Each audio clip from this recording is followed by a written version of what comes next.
Hello, everyone, and welcome back to another week of 3 Point Weekly. We got a lot to discuss today after a couple of more weeks of NBA ball. We got some surprising disappointments. We got some surprising breakout teams and breakout players. But first, we got to talk about the biggest news that has happened over the last few weeks, and that is the James Harden trade. But before we get into that, be sure to hit that like button down below. Be sure to subscribe to the channel. And as we do discuss this trade, be sure to leave your thoughts in the chat as we do discuss it. But we're going to start with the biggest James Harden fan in the room, and that is Reek. Boston Celtics fan, but a guy who's liked James Harden, and now just seemingly continuing the trend over the last few years where he gets moved from hopeful contender to hopeful contender to hopeful contender, and now that sees his way with the Clippers. Philly finally moving off of him in what seemed like an inevitable move over the last few months that he was going to eventually be a Clipper. What are your thoughts, Reek, at least initially? We've only got one game in with Harden. Obviously, we'll see him more time, but initially, what are your thoughts on the move? Yeah, it was crazy how the trade broke at after midnight. It was most people were asleep unless you were working Monday Night Football or something. But it was surprising to see the trade package that went out for Harden. Like you said, only a 1 game sample size. I still don't know about the fit overall. It's going to take a lot of time, I think, for those guys to gel because you're adding another guy that is used to having the ball in his hands. You already got Paul George and Kawhi Leonard, and then Russell Westbrook has needed the ball in his hands, even though he's taking a lesser role with this Clipper team. It's going to take a lot of time. You're adding in PJ Tucker, too, who's going to be a viable rotation piece. You're sending out a few guys other than Nick Batum who weren't really in a rotation. Robert Covington hasn't been in a rotation. Marcus Morris, that's the most not secret in basketball that he didn't want to be there. Clippers fans didn't want him there. They've been trying to move off of him for a while. So you're adding in a couple rotational pieces and a piece in Harden that his usage rate has still been super high over the last couple of years. He talked those comments about, trying to beat the system and everything. Well, the fact of the matter is, other than Joel Embiid, he was the next guy that had the ball the most, outside of everybody else on the team. So it's going to be such an interesting fit. Ty Lue definitely has his work cut out for him. I heard the comments that he made, when he met with those guys, just saying, you guys are going to have to figure it out, but I'm going to try and lead you guys, so we can be the best team possible. So this is really putting all the chips into the table. I was surprised that I don't want to say Philly settled because I'm waiting to see what they do with those picks that they got, in the trade.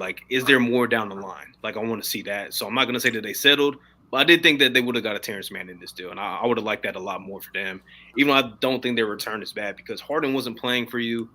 You get some guys like Batum can definitely still play. Maybe Robert Covington can revive himself. Same thing with Marcus Morris.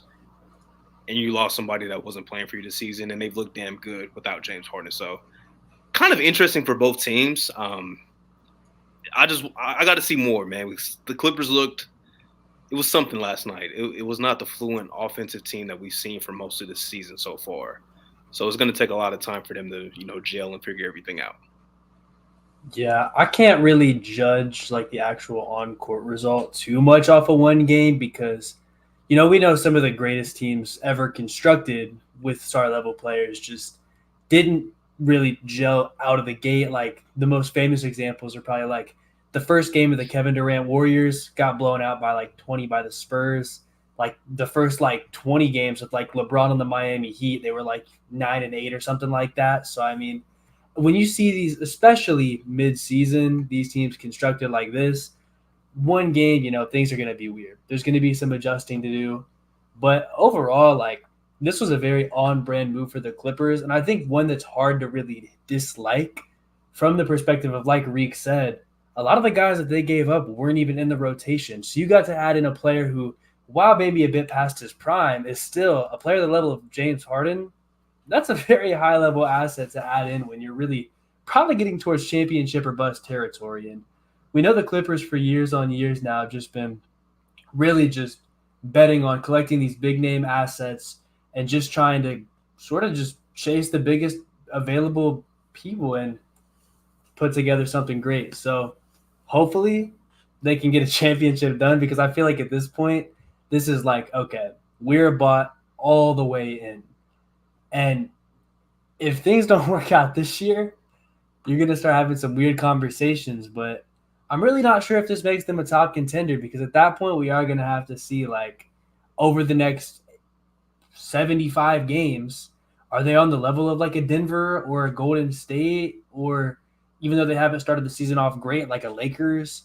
There's a lot that they have to prove.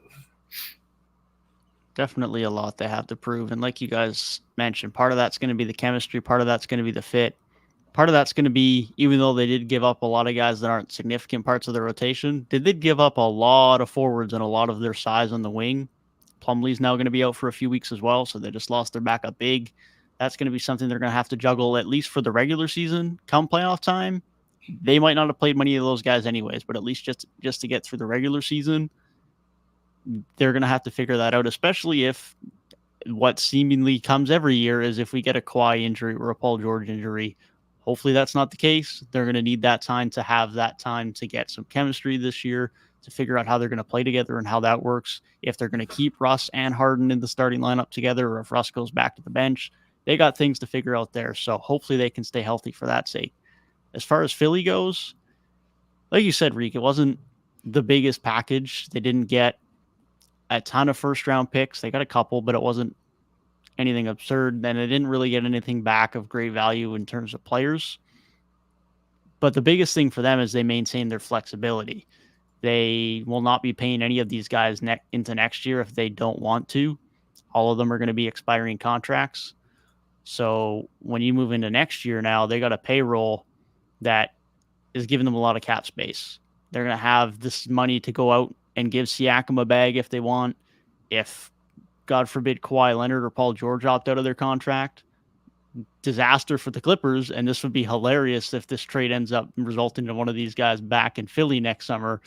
But nonetheless, it is a possibility. Maybe OG's the guy they look at if he doesn't get traded and then extended by the team he gets traded to. But lots of options that have a lot of question marks around them. DeMar will be another guy in the market. But point being is, outside of Embiid, they got a ton of options here to go and get whatever they want. If they want to bring back a Batum for one more year, if he doesn't retire, which is very possible, they can. Same with Morris, same with Covington.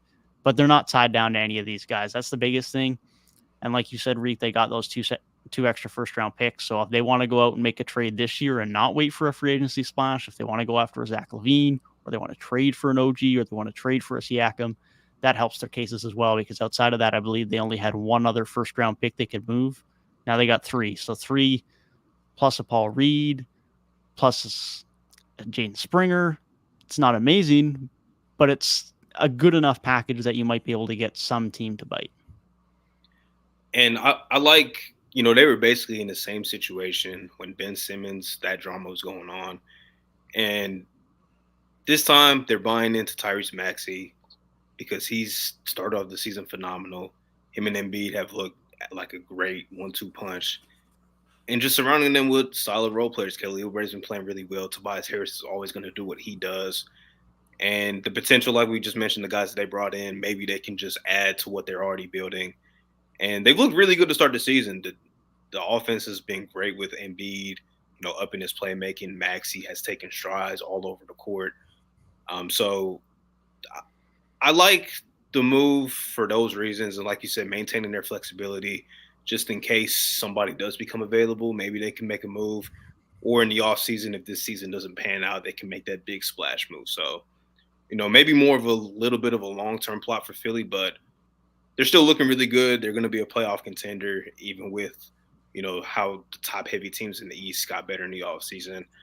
You could argue that they've gotten better too. Maybe it's addition by subtraction in some case, because outside of the 2 games, Harden played amazing in the playoffs last season. He was a negative on the court, like in all aspects. So, we'll see how it works long-term, but they're buying into the start that they've had. They've been one of the best teams in the league, so we'll see how it continues.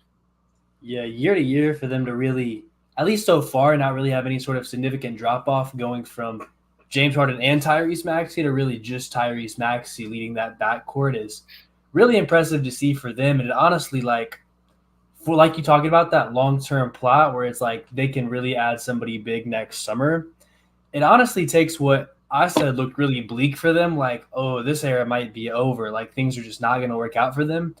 And I think they've really opened themselves back up to have another chance. As long as they get Embiid to kind of really buy in for the next couple of years and say, look, this year might not be the year we get a championship, but this summer we can build you a new roster with some pieces that are going to be able to get the job done. That to me would really put them in a much better spot than I think they were like a month ago, where we're just like, oh, like they've had all these co-stars around like Embiid. It's not really working out. Now we have to get off yet another one. Like Maxi's good, but is he really that guy to be like a championship level number 2? And there's all these questions around them. And so far, they're really just have kind of flipped the narrative to like getting some more depth with this return for Harden, getting the picks that they can flip in the future, having that flexibility going forward. Really, the only downside at this point is the fact that you're wasting a year of Embiid's prime. And I would say wasting just because I don't think there's a chance to get a championship this year. Now, some people may disagree with the way Maxi's been playing, and you might say it takes a couple break, but I don't think anybody really thinks they're winning a title this year. But, I mean, outside of that, like, overall, just a complete net positive from their situation a month and change ago to where they are today. I wouldn't even say, like, necessarily they don't have a chance. They got a puncher's chance because you have one of the best players in the league. Maxey seems like, we don't know what he can be in that, like, number one guard role when it comes to the postseason, right? Because he's more so been an off-ball guy, transition guy in the playoffs. And when he's been looked to, like, teams have been able to neutralize him, but he's continuing to get better each and each year, right? So new coach coming in, a kind of a different supporting cast look. They have a puncher's chance, even though the playoff struggles in the past. Maybe a new coach like Nick Nurse can help change that. We've seen, he's been a very good playoff coach over the course of his career. So I wouldn't say necessarily like they don't have – obviously it's probably not as top in the East like Boston, Milwaukee. When you look everywhere else, it's like nobody has a player of Embiid's caliber, and nobody probably has a number 2 like Tyrese Maxey either. So they definitely have somewhat of a chance. It's just not maybe at that upper echelon right now. Yeah, they're definitely in with a shot. Like you say, it's probably a tier below Boston and Milwaukee, but if Kelly Oubre keeps playing the way he's been playing too, they definitely got a shot. They got 3 legit guys who can get a bucket. And hey, Kelly averaged 20 last year. I'm not going to count out him getting 20 again in a much better system. But like you said, Gabe, at least they got a couple of picks off him so they could extend that window as opposed to just losing Harden. And then it's just Embiid and Maxey, and then what? And then what's your future look like? At least now there is that argument you can make to Embiid where it's like, okay, this is our plan going forward, whether it be a trade in season, whether it be a signing next summer, whether it be a trade next summer. They have that flexibility now where they can go out and extend that window and try and make it a little bit more of a viable contender heading into next year, as opposed to Max is your guy and that's it. Good luck. And that would have been a pretty tough case to make the way Boston and Milwaukee have built themselves to really have a good chance to get out of the conference. Hey, we have all this talk about Boston and Milwaukee, and it's like Boston has, for one, looked incredible, but Milwaukee not so much. And it's like, if the Milwaukee thing, I think they'll still pan out and be just fine. But if it takes a little bit longer to really get in full swing than we thought, yeah, like you said, maybe Philly does have an outside chance to get in, because so far, like, Maxey's out the gate hot, and Damian Lillard on the Bucks, not so much. So it's like, if that doesn't get changed by the end of the season, I mean, that could be an interesting series to watch, especially because Philly's offenses looked so good. Like, when they played Toronto, throughout that full game, they played them twice now, and for 2 full games, like, could not do a thing. And that's a pretty good defense there in Toronto. It's like they just could not guard anything Philly was doing, from Maxey to Embiid to even Toby and Kelly getting their stuff off. And it's like the Bucks defense ain't look too hot. So to have an offense performing at that high of a level going against the Bucks defense who hasn't, like, yeah, I do think that there's legitimately a shot there, as weird as it might sound. Definitely could be interesting to see how that one rolls. I got a lot of Bucks thoughts. I think I'll wait until we get to that time in the episode. But I got a lot of things to say about that team right now. Oh, we're talking about them. Why not? Let's jump to them. We got no order. We need to go in. All I'll say about the Bucks, because it was a great tweet from the Kai Duncan yesterday, I think it was. Pick and rolls with Dame and Giannis. Everyone was talking about it when the trade happened. Have not been ran anywhere near as commonly as people would have liked. There's been 42 going into yesterday. Killian Hayes and Jalen Duren have ran 43. Eric Gordon and Yusuf Nurkic have ran 50. Tyler Hero and Thomas Bryant, Miami's backup center, have ran 52. Malik Monk and JaVale McGee have ran 56. Jeremy Sohan and Zach Collins have ran 58. So, new head coach, new players, lots to integrate, but given how much that was hyped, it's interesting to see how that's going. Also worth noting, just new head coach in general and slightly new defensive scheme from what a lot of those guys have been running for a long time. There's some adjustments, but I'll let you touch on it more, Reek. But like you say, there's definitely not been a smooth transition to start the year. And if Coach Bud was still there, I would understand the lack of pick and rolls. But new coach, you maybe expect, like, why don't we try this shit out? Like, we have two of the best offensive players in the world. Let's see what we can do. And it's like, in that Knicks game, I think it was the Knicks game, like, they ran one, like, handoff action, and it was, like, late in the game, and it worked. Like, Dame got an open shot off of it and made it. Like, it worked. Like, let's maybe try this a little more. But the offensive struggles, I don't really think that's my concern, because Dame's starting off kind of slow. He's in a new environment for the first time in his career, since, like, being a rookie. Like, this is a brand new team to him.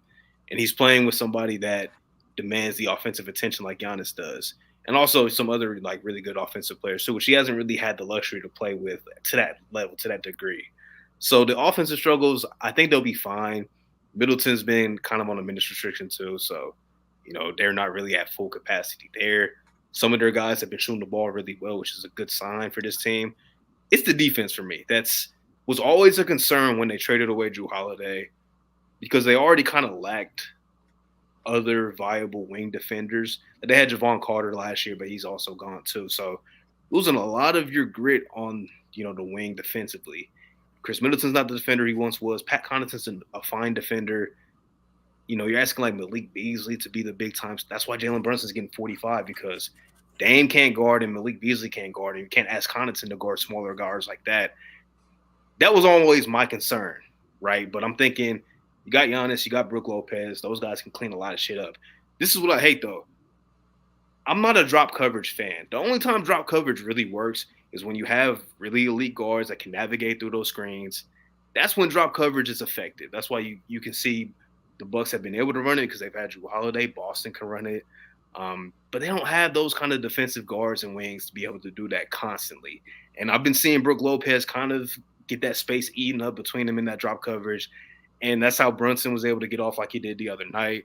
Maxey had a feast against them too, which those are elite guards, but it's concerning for me, man. Like, and I was watching, Nikias was on JJ's podcast, him and Steve Jones, and they were basically saying, like, JJ basically said, they look lost out there defensively. Like, they're just guessing on pick and roll coverages.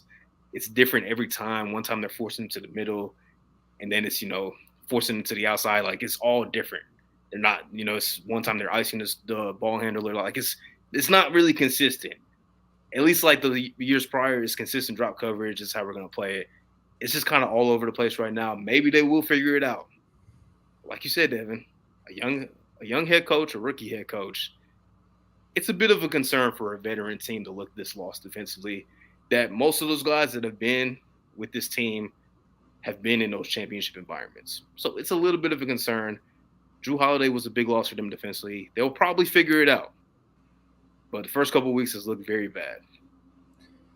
Yeah, I didn't expect it to be, like, this much of a concern. And really the main point off of that, like, kind of had me there was that thing you mentioned about, like, Giannis and Brook Lopez. You would think being able to clean a lot of it up. Looking at the roster on paper, yeah, the perimeter defense doesn't look great, but I almost want to compare it, at least on a surface level, to, like, the Utah Jazz with Rudy Gobert, right? Like, they did not have much in terms of, like, perimeter guard wing defense, but Rudy Gobert is like a rim protector, as an inside guy, did enough so where it covered a lot of holes, at least throughout the regular season. And when you have a guy the caliber of Brook Lopez, and especially a weak side help defender the caliber of Giannis, you think, oh, if guys are getting blown by, well, that second line of defense, that last line of defense before they get straight to the rim, You think that'd be really good. And at the end of the day, it just ain't working. And I don't know if mixing that with the new scheme, like talent could probably cover up for like a new scheme, and a new scheme could probably cover up, or like an established scheme rather could cover up for like the talent not all the way being there. But yeah, I do think having both at the same time is like, it's one of them can't really cover up for the other one, and that puts them in a really tough spot. But then even them just not being able to out offense teams, like with just the raw firepower they have, it should be more. And I think you mentioned this as well, that I don't expect the Damian Lillard struggles to continue. I think he will end up finding himself, because he is just now learning, like, when should I defer? When should I really take over? Because he hasn't really had anybody to defer to since like LaMarcus Aldridge left in like 2015. And that's quite a while ago. So he's going to find himself, I think, just fine. Chris Middleton is a bit more concerning just because he's regressed a bit over the past couple years, but he still has a lot of big games, and I think definitely we'll see more from him than we have so far this year. But overall, like, these concerns are definitely a bit more than we thought, because before the season we all said, yeah, this is going to be like seamless. He'll fit like a glove. Like the way Dame and Giannis, we can already envision it, and it's like there's got to be something more there, because there's no way a bunch of us sitting here on YouTube can envision something, and a paid NBA coach can't envision that same thing. So, like, I don't know why they aren't running these pick and rolls, because, like you said, it works. Every time they've done it, it's very effective. But then they're like, yeah, let's not do it, especially when they need it, and it's like they're losing games and the offense isn't good enough, and it's like, yeah, here's a quick little spark plug. Make this our bread and butter. If that's our bread and butter, we can just go to that, and have like some mix-ups and different actions you can do with that. That's like a basis for a whole offense. Like, that's a system. We've heard talk this week, and James Harden said, I'm a system. Like, damn, Giannis pick and rolls, that's the foundation of a system right there. And what you can do off of that with passing out to Brook Lopez, or passing out to Chris Middleton, or Giannis rolls, or Dame gets over the screen and gets an open shot, or he's able to drive to the rim because of the way they defend it. And it's like so many different things you can do out of that. Even with Malik Beasley out in the corner, so many different things you can do with that. But that's not what they want to do. And I don't know why, but at the end of the day, I guess I'm not the paid NBA coach. And I don't know if it's a thing coming from the Nick Nurse tree, because Nick Nurse was not good at half-court offense either. But might be a thing, but at least Nick Nurse would have these boys out there playing defense, chaotic defensively. Like their defense is their defense already kind of like, I think a couple years ago when Lopez was out, it took a little bit of a step back, but they were back good last year. The offense was just kind of iffy. Now the offense is iffy and the defense is like not good. So it's only 6 games in. They're 4-2. We're talking about them like they're like 2-4. Yeah. So 2 games over 500. They won a few games in a row. Like they'll be fine. They'll probably be fine. They'll figure it out. But 6 games in, I think it's a valid little overreaction. Now, if we get to like 25 games in, and there are still these questions, their guards are still getting torched defensively. We're not seeing Dame Giannis pick and rolls. Then I think we can like really hit the panic button just a little bit more. Yeah, like you say, it's still a small sample size, and even all the concerns we just mentioned about their offense. Last year they were 15th in offensive rating, and again, small sample size, but this year they're 10th. They're above where they were last year, so they're okay there. Now we'll see how that moves going forward, because already the rotation is starting to transition a little bit more defense first. Malik Beasley is still starting, but his minutes have severely diminished already throughout the year, starting about 30, 31 minutes a game to start the year. Last game, he was down to 14, and that's been a trend. He was down from 31, down to 25, down to 22, and now down to 14. So he's been shooting well, but shooting's just not what they've been needing right now, even though Chris Middleton's on a minutes restriction, even though Brook Lopez hasn't been shooting the ball great so far this year, even though Dame's had his struggles. The offense, they'll be okay, even though previously in the past, Milwaukee has been kind of a team where it's like if they struggle to shoot from 3, that can be when they struggle, but typically that's because they're predicated on a top 5 defense, and that's evidently very much not been the case this year. Now, they've gone from 30th to 24th in defensive rating. They were rock bottom for a little bit, and again, part of that's just where they're starting to transition. Jay Crowder has become more and more a permanent part of this rotation. They need his defense out there. Beauchamp is starting to eat up more of Malik Beasley's minutes, and he's been very impressive this year. Nothing great, but considering he wasn't a significant role player last year, he's shooting the ball pretty well. He's defending pretty well. If Malik Beasley can't be this defensive stopper that they hoped he was going to be, which, let's face it, he's probably not going to be, Beauchamp might find his way into even more minutes. So they've got some better personnel that they're starting to integrate into that defense. And like you guys mentioned, it's just losing Drew Holiday and having to rely on that drop coverage that is just going to be nowhere near as effective without Holiday, considering the personnel they have. So it's going to be an adjustment. Like you said, Reek, we'll see where they're at 20-25 games in. Will they be a top 5 defensive team? Will they be a lock-in for that anymore? Maybe not. But they should still be, at the very least, a top half defensive team. There's no reason why they shouldn't be. They still have good enough interior defense, or should have good enough interior defense for that. They just got to figure out a few things on the perimeter. Can they get there? We'll see. That's for the next couple months to decide. But offensively, they should be fine. We'll just see what they can integrate more with Giannis and Dame in a 2-man game over the next few months. Hopefully that becomes a little bit more of their offense, because the offense has been okay, but I think there's still a little bit more to unlock there. Yeah, we were expecting that kind of, like Gabe said, we thought it would be a seamless fit. That explosive Dame would come in, him and Giannis. But Gabe mentioned earlier when we were talking about the Clippers, sometimes it takes a little bit of time. We got to think this trade happened like right before training camp. So it might take just a tad bit of time for them to just figure everything out. But the defensive concerns, I mean, I think I mentioned that when they made the Drew trade, traded Drew for Dame. It was a valid concern because Drew, despite his offense kind of dwindling down in the playoffs, the defense was always elite. Even though Jimmy torched him, Jimmy was playing out of his mind. But Drew, as we see this season, still super elite on that side of the floor. And it just shows the value of, yes, it's great to have good bigs, good rim protection, but it's also very helpful and valuable to have guards that can blow up those pick and rolls, navigate through those screens, guard a variety of different people on the wing. It is a great value in that. That's why Boston's look so well, because they have a couple guys that can do that.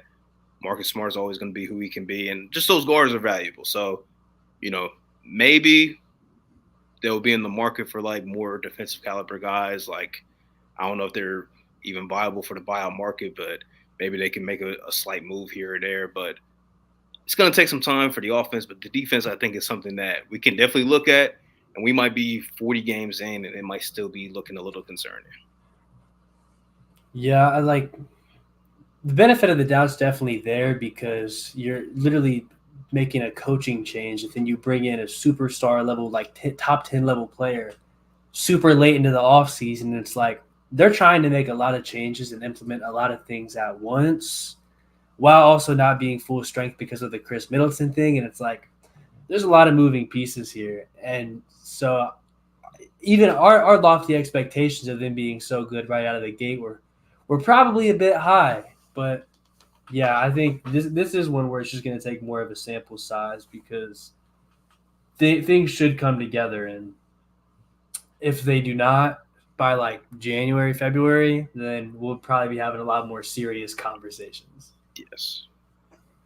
Definitely will. But like we've said, despite all this, still 4-2. So despite the fact they're not playing their best ball, they're still very much keeping themselves as one of the top teams in the East. Philly's right in that conversation. We've already talked about them.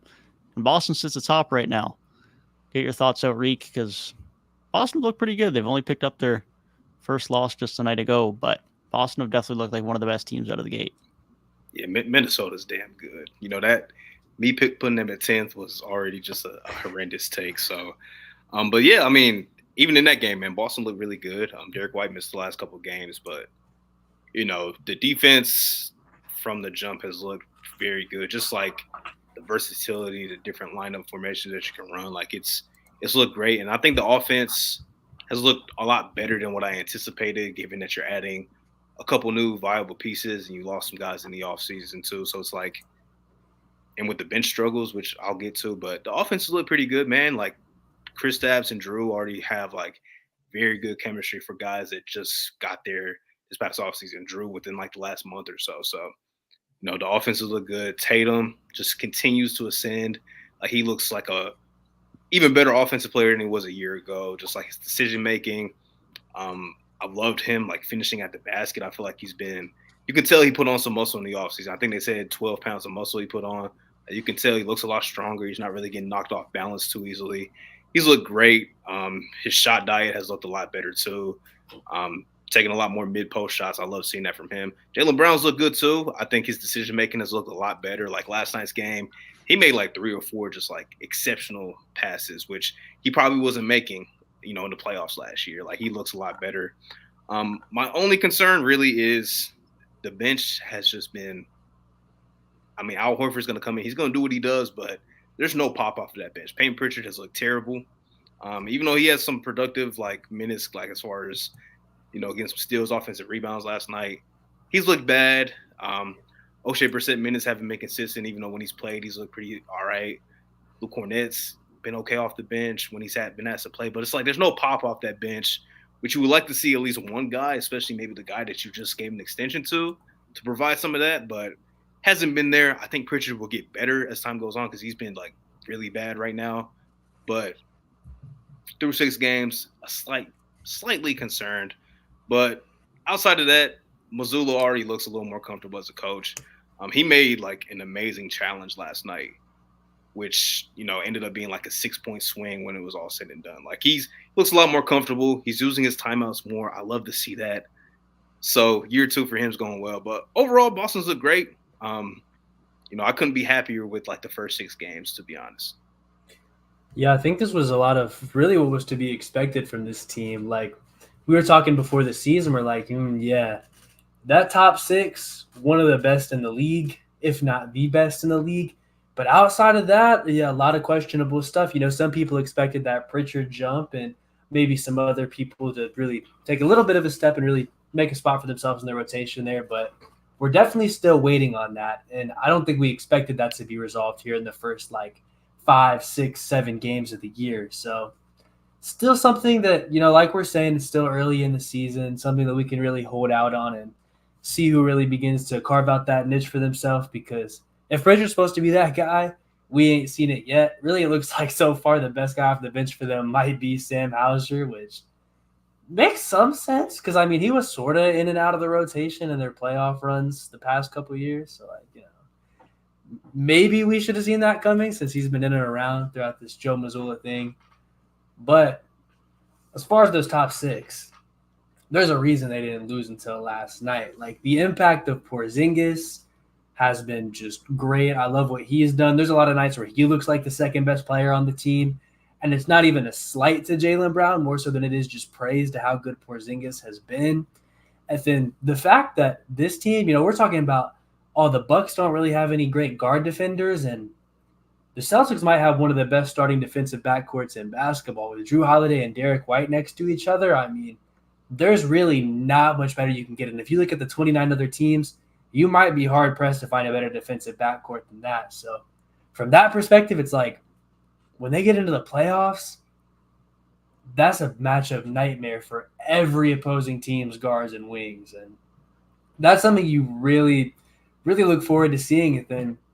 It's not like they're terrible from the defensive perspective, from the big man perspective either, because it's like Al Horford, we know he can come in and still be impactful as a paint protector. Porzingis, he could, just by virtue of being 7'3", he's going to protect the rim pretty well, whether he's playing good overall or not. So it's like there's so much to like here out of their top guys, and it's really just carving out the rest of that rotation, finding 1 or 2 more guys that can really contribute on a consistent basis for them. So they really have things set, and they're not out there playing their main guys 44 minutes a game in the postseason. Yeah, that's really the only concern at this point because, like you said, the top 6 is great. The defense is great. You mentioned the guards. You mentioned Kristaps, and even from the wing standpoint, Tatum and JB are one of the best defensive wing duos in the league as well. They got everything you could want there. You can pretty much switch 1 through 4, whatever you want. Kristaps, depending on the matchup, you can somewhat get away with switching things if you really want to. There's just so much versatility and so much talent on that defense.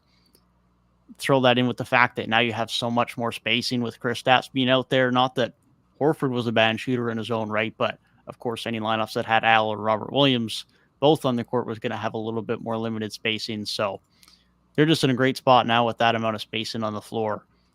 It really just opens so much more up for that offense. The driving lanes are great. And of course, me and Gabe as Raptors fans are just very much in witnessing the contrary of that. So like that spacing is so valuable. There's been a few teams across the league this year. Pistons fans probably feel the same way. There's a lot of non-shooters out there. The Celtics have got the opposite of that. The other thing I want to show, when you mentioned Jason Tatum earlier, Reekin putting on a bit of weight. Another thing is the shot selection he's had this year as well. A lot more mid-ranges. This is his shot chart from last year, and this is his shot chart from this year. A lot more spread out, a lot more getting to the rim, getting some mid-range shots, not just everything at the three-point line and then occasionally getting to the rim. It's been a lot more diverse from him, a lot more of what we were looking for in the postseason last year, where it was like there was no mid-range game. It was a lot of threes, a lot of difficult threes, and now it looks like he's getting into the rim a bit more. He's more comfortable there. He's getting and taking the looks that he gets in the mid-range, and he has that. Like, he has the ability to hit those, and he's showing that. It's just nice to see that he's taking those now, that those are becoming more of a part of his game than they were over the last couple of years, because it's not completely new. He's shown us that he can do that in the past. He's just had a tendency at times to pull away from it and get comfortable staying at the three-point line. He's best when he can have that be a part of his game, but not be the majority of his offensive game. And we're starting to see a little bit of that more now too. So like what I see a lot from Boston, like we say, from that top six. We'll just see what we can get from a potential seventh or eighth guy. They probably really only need one other guy.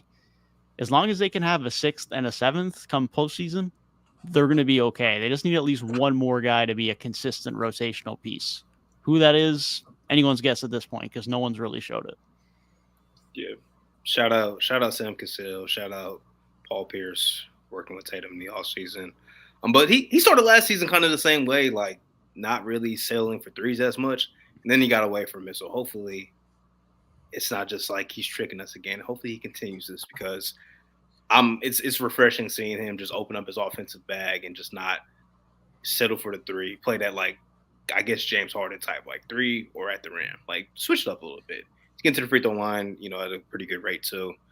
Yeah, it's crazy how, like, Denver just keeps getting away with finding guys that become good rotation players. Payne Watson, Reggie Jackson looks decent again. Like, yeah, maybe it's Jokic just being as good as he is, but they just keep getting away with this shit. And it's like Boston, like you said, Boston just needs like one guy, just one more guy off of that bench, and they'll be fine. But Denver just, they just find ways to get multiple guys coming off that bench and looking good. So, I hope Pritchard can step it up. I like Brissett minutes. Like in the Miami game, he played really well. I would like to see him just get more consistent run, especially as a wing. Like, you can throw him in with, different lineups. It's not really matchup based.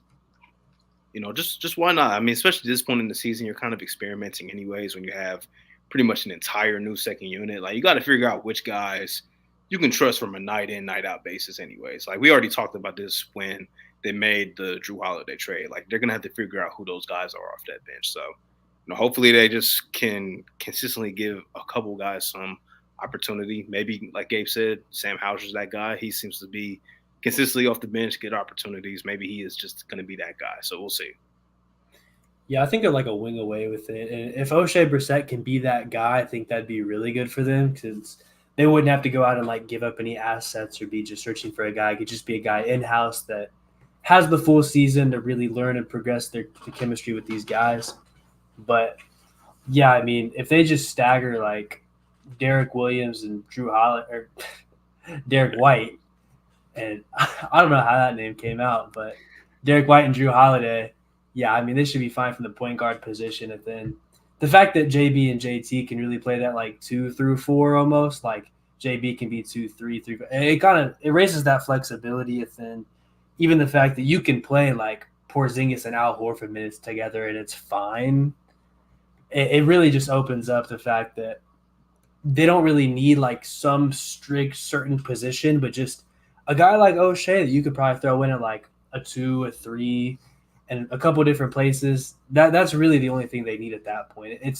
They're built in a way where they don't have some like specific need where it's like, yeah, we need a guy that's going to do this. They need a body that they can throw out there and isn't going to be a liability on either side. Exactly. Let's hope they can find it. It's a trade, they got a few seconds they can move. Whether it's one of these guys figuring it out, hopefully they get something. Biggest thing with O'Shea, shooting 14% from three this year. Hopefully that goes up. If he can shoot around 32, 33%, he's a rotational guy. The problem is he hasn't been consistently doing that throughout his career. He didn't do it in Toronto. They got rid of him. Did it for a couple of years in Indiana. It was a regular rotational piece. Didn't do it last year in Indiana. Fell out of the rotation. So that's kind of been the story for O'Shea. Because you know he's going to be a decent rebounder. You know he's going to work on the defensive end. And that's what they're just looking for now is the shooting. And complete opposite with Sam Hauser. You know you're going to get the shooting, but what else are you getting? So they got a bit of a mismatch there between their wings, and hopefully Pritchard gives them something more too. But it just needs someone that can hopefully round out a little bit more to give them something. But let's move on to the Western Conference. And we got one other team that is probably the most concerning of anyone so far this season and the most surprising, despite all the injuries, despite the suspensions. Memphis Grizzlies have looked really bad. They've looked really bad. They're sitting at 1-6. They have the worst record in the league, worst record in the Western Conference. They're the only one-win team in their conference, and the only other one-win team is the Wizards. And no one exactly is speaking well on the Wizards right now. Of course, a lot of adversity against this team. Steven Adams is out. Tillman's now missing time. Laravia's down in the G League now. We have the likes of Ja being out, of course. Desmond Bane and Jaren have been there, but outside of that, they've been thin. I mean, Santi Aldama hasn't even been playing most of the season. It's a thin group right now. But even still, I don't think pretty much anyone, except for maybe Gabe over here, who had the inside scoop, thought they were going to be 1-6 to start the year. But this man had the inside scoop, apparently. He had them predicted 10th to start the year. What are you feeling about the Grizzlies so far as they've been having a pretty damn rough start? Okay. So, there's a lot wrong with this team. And even I didn't predict all of it. Now, I knew they were missing their offensive engine, their biggest explosive piece. Not to say they were good without him the past couple seasons, but for a consistent stretch, there's a lot of games where Ja's their guy who's going to close out a close game, who's going to make some exciting play to really shift the momentum. Obviously, their best playmaker on the team, creating shots for others, because outside of Desmond Bane and sometimes Jaren Jackson, there's not really a lot of guys who are creating their own shot there.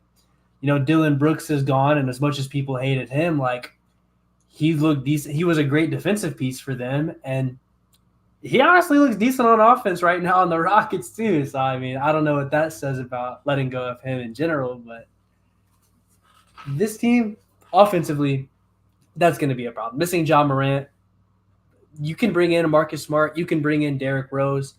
They're not Ja Morant on the offensive side of the ball. That's just obvious. And then you look at the defensive side, and you guys know how much Jaren Jackson propaganda I push. I say it every 2 weeks. I'm yeah, they started off the season as a bad defense. He came in, all of a sudden, top of the league. Well, here's the thing about defense, right, is that you can stop a team for 24 seconds, force a horrible shot, but if that shot so much as hits the rim and there's not a shot clock violation, Taurean Prince said it best. You have to take your two hands, grab the ball in the air, and come down with it. And the Memphis Grizzlies, unfortunately, cannot do that.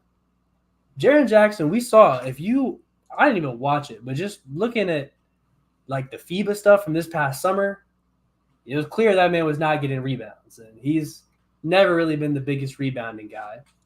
No Steven Adams, that's a rebounding gone. No Brandon Clark, that's a rebounding gone.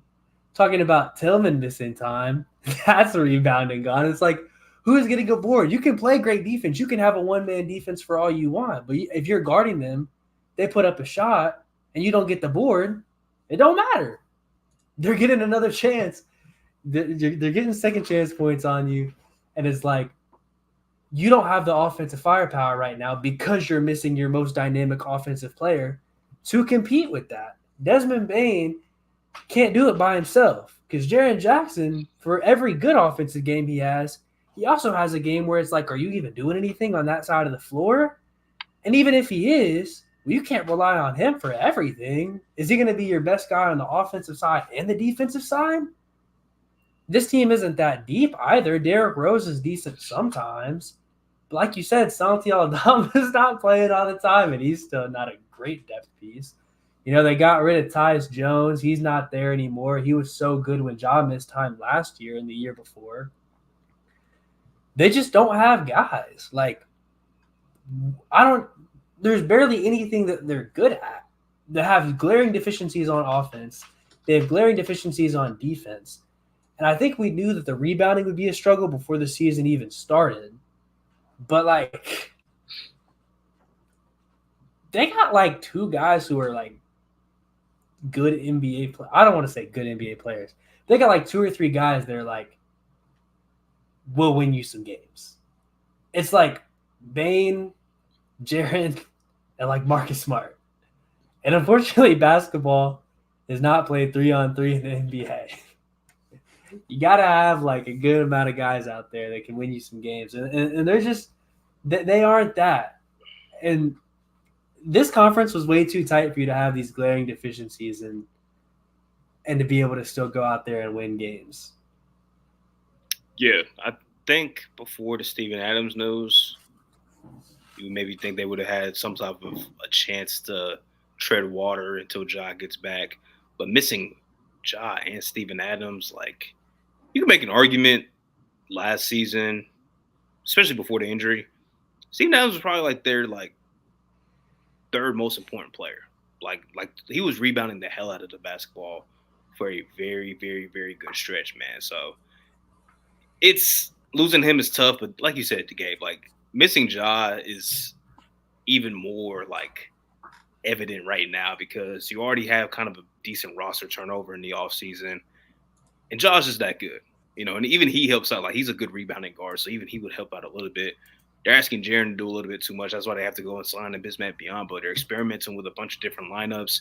And it's they still don't know, who's going to be the guys that are playing each night, which is something that this team has kind of had over the last couple of years. So it's rough.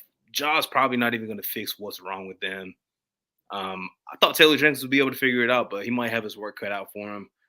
I guess the good news is Desmond Bane's looking elite. That's the best thing I can say about the Grizzlies. Other than that, it's just been pretty much unwatchable basketball. They've just been that bad. And I can only imagine what their record's going to be when Ja's suspension is up. It's probably not going to be good. Yeah, it might get ugly it might get ugly really quick. It's rough. It's an interesting situation in that they're at least keeping their head above water defensively. They're sitting dead middle 15th in defensive rating right now. Jaren's a big part of that. But like you said, Gabe, the rebounding's a problem. Now, it hasn't actually been as much of a problem as I thought it would be. They're top 10 in defensive rebounding percentage right now, which is miles better than I thought they would. Problem is when they had Jaren and Steven Adams on the court last year, they were comfortably number one, 3 percentage points higher than anyone else. They were one of the best defensive rebounding teams in the league. And when Brandon Clark was on the floor, especially, they were one of the best offensive rebounding teams in the league. They're just not that anymore. And they very much relied on that. Throw that in the fact that they're now one of the worst offensive teams in the league, and it's just not happening. I mean, of course, Ja is going to miss. Ja missing time is going to hurt a lot, but they don't exactly have great shooters on this team either. I mean, Conchar and Kennard are there. Even then, Conchar's minutes has been a little bit spotty this year, but as a whole, we've mentioned, there's just so many guys unavailable. The rotation is changing on any given night because of it. The pieces that are on the floor is just inconsistent. The rotations are inconsistent. Ja's consistently out. Derrick Rose has been missing time. Now you're down 2 point guards, and as great as Marcus Smart is, he's not exactly a great offensive engine to lead the charge from the point guard spot, hence why Bane has been doing so much. So they're just in a tough spot where even outside of John Steven Adams, they've dealt with such an injury bug to start the year that sure, it might not be their top end rotation guys, but it don't really matter who it is as long as it's someone who sees the floor regularly. Once you're down 5, 6, 7 guys, every injury starts to add up and really impact things. So part of it's just they need to get back healthy. And of course they need Ja back, but Steven Adams probably ain't back. Brandon Clark probably ain't back, and if it is, it's late season, and they still got close to 20 games before Ja is back. So regardless of any other health, which they do need, those main three guys are going to be out for a while, especially in the case of Clark and Steven Adams. So they're going to have to see what they can do and start trying to figure things out. They're going to need a jump from a Zaire Williams or a David Roddy. And I'd like to say Jake LaRavia, but he's now down in the G League, so they're obviously not liking what they see from him. And I can't really blame them. And that's in a situation where they currently have 6 guys potentially ruled out for their next game. They're obviously not believing in what they have there. Kenny Lofton's still getting minutes. So it's a really weird spot to be in from a team that's been one of the better teams in the Western Conference the last few years. It's definitely not reassuring. At least the good news is they're young. Like, this is not a be-all, end-all year. Worst case scenario, they have a bad year and they have a pick they can trade, or they pick a really good player in the draft and they have another player to add.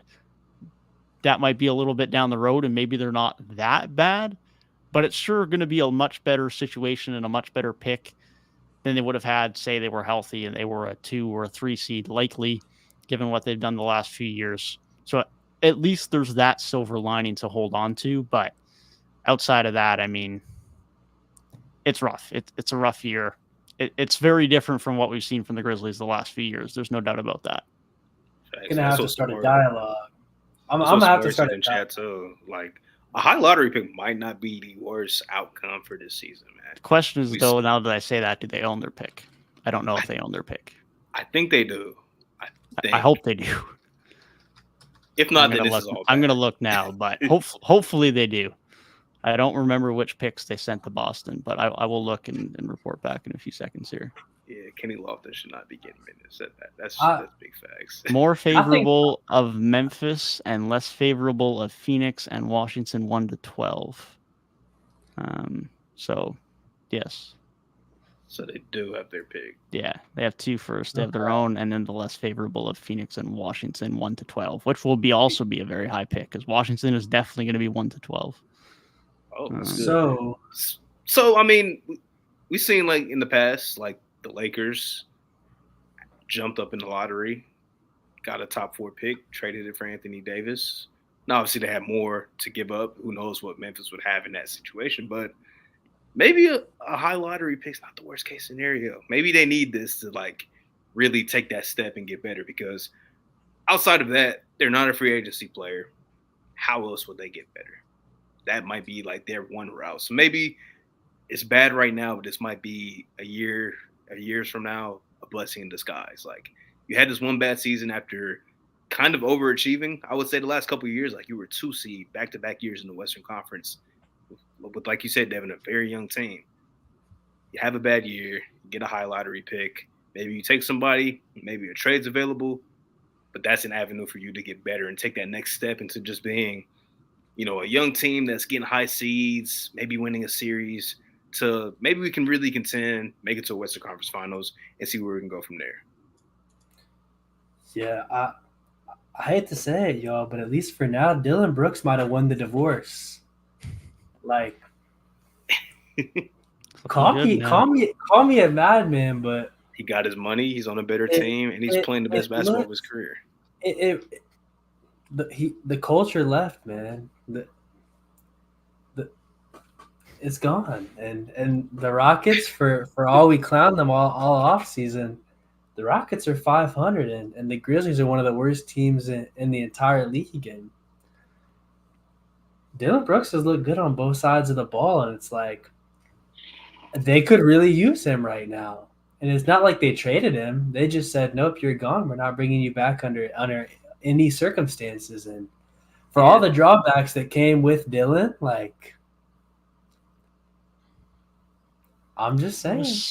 It was such a weird scenario because, like you say, the asset management on that was terrible. It's like, not that you probably would have got much more via sign and trade, but to just come out and say, yeah, we're not re-signing you under any circumstances. Like that's a terrible direction to do with any player or any asset in terms of asset management. Like, terrible decision making. But regardless, previous to his antics and his poor play towards the back end of last year, anyone in that Grizzlies organization who asked told you that Dylan Brooks was the heart of that team. That was just renowned, whether it was Bane, whether it was Ja, whether it was coaching staff. Everyone told you that Dillon Brooks was the heart of that team. He was their leader. He was their defensive guy.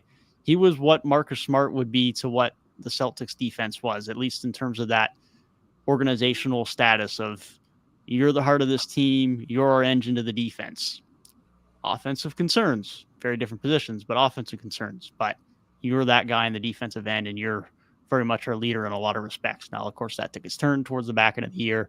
Obviously, things were pretty sour for them to come out and say, we're not re-signing you under any circumstances. But there's no doubt that not having his defense hurts, and Houston are very much benefiting from his defense right now. Of course, early sample size, early year, but top half defensive team this year. And again, early sample size and the percentages are probably going to fall, but over 55% from three and nearly 60% from the field this year from Dillon Brooks. And it's finally looked like he's actually accepting a role on the offensive end. Would Memphis have gotten that had they resigned him? I mean, probably not. Houston probably aren't going to get that for much longer either.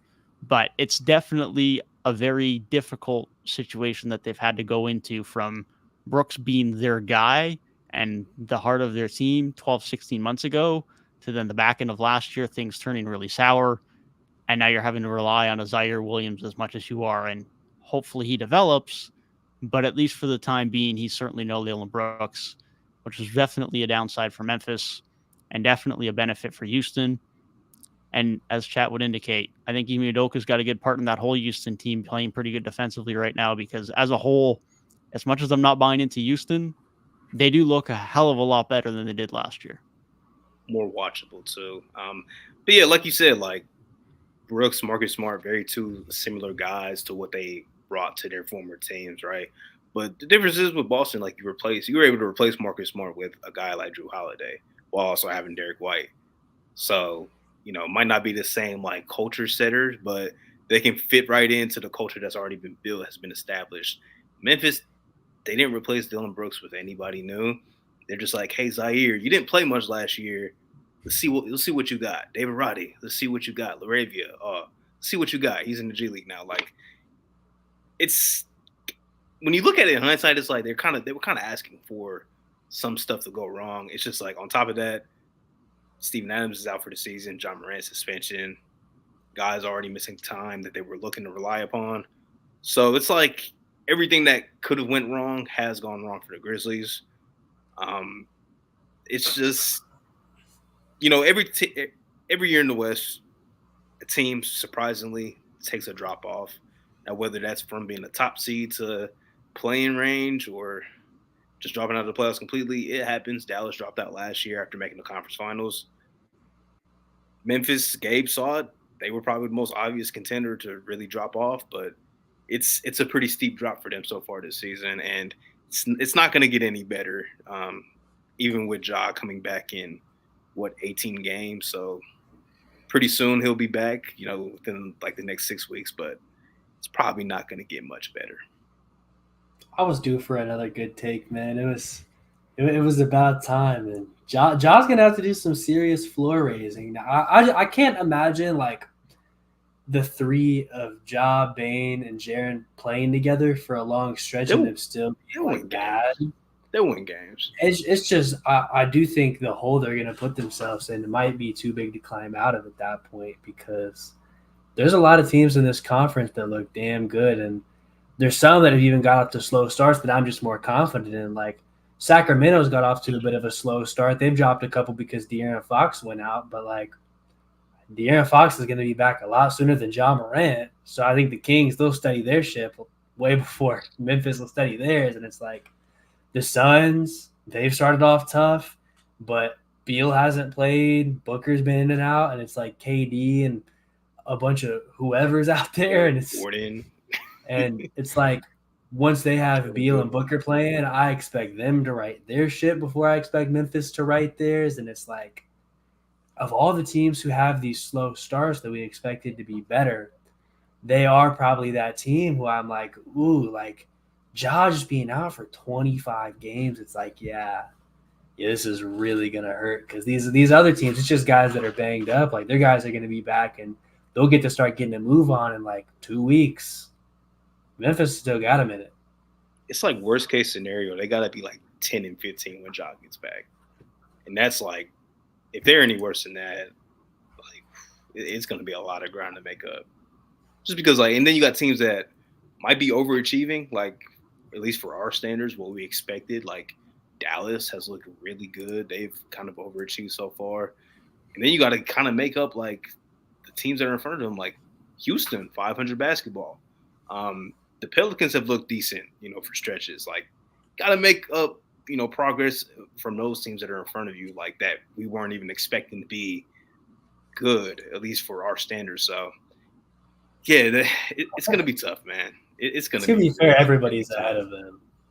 I mean, yeah, but 15th right now.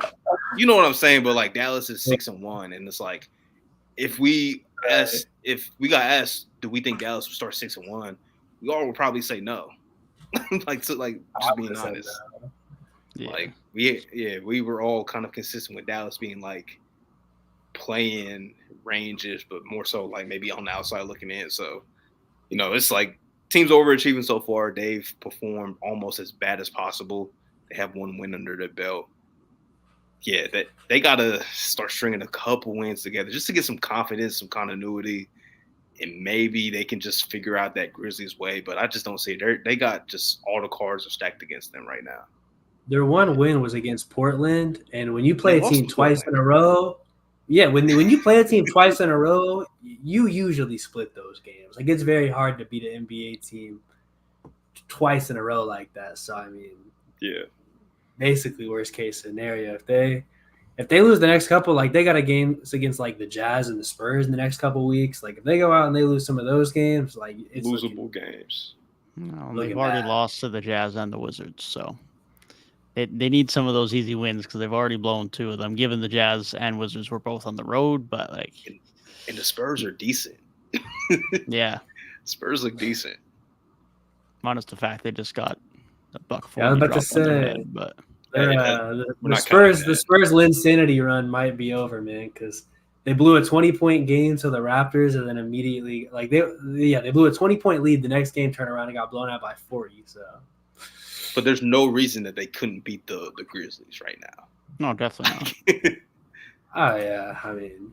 Yeah. Who couldn't beat the Grizzlies right now? Yeah. If Wemby's dropping 38, they could beat a lot of teams. Yeah, they've been super scrappy, which we kind of said before the season. Like, we all kind of had them bottom. But collectively said we wouldn't be surprised if Wemby raised that ceiling just a little bit, even as a rookie. And he has, and they've been experimenting with a bunch of different shit. Yeah, they definitely have.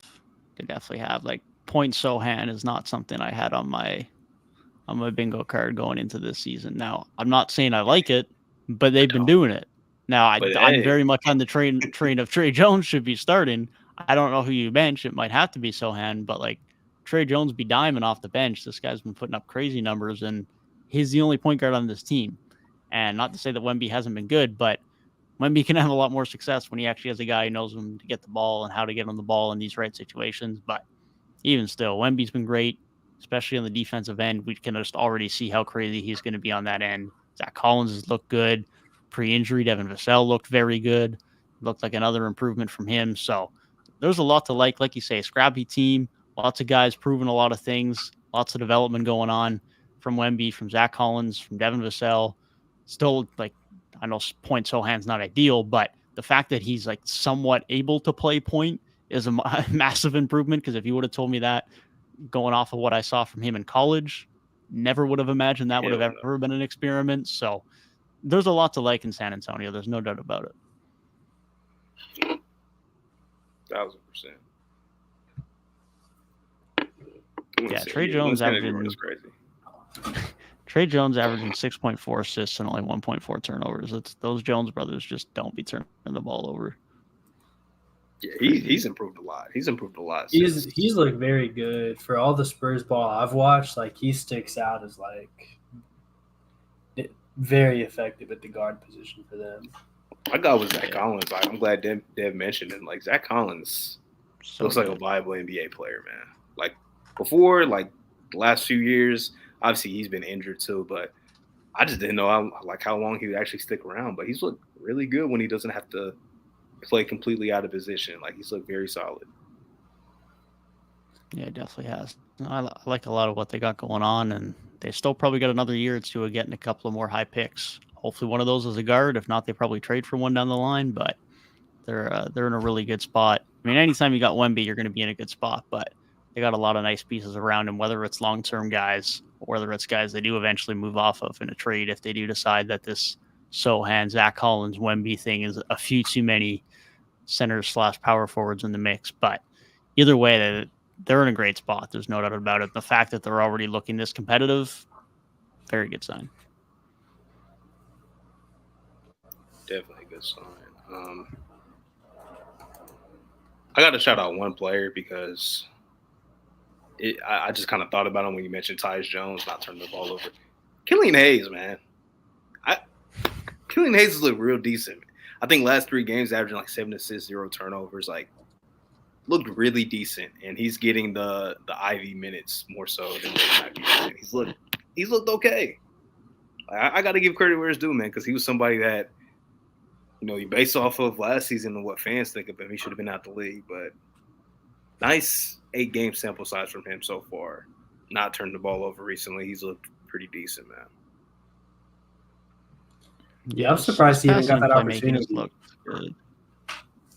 For him to even like be in that starting lineup, like I saw that at the beginning of the year, and I'm like, really? Like him there and not Jaden Ivey at this point? Like, what is this about? But he's looked decent, and Detroit as a whole has honestly looked real decent. Like they definitely aren't getting the wins, but just as far as the on-court product, like Jalen Duren has looked really good. I think better than anybody expected him to.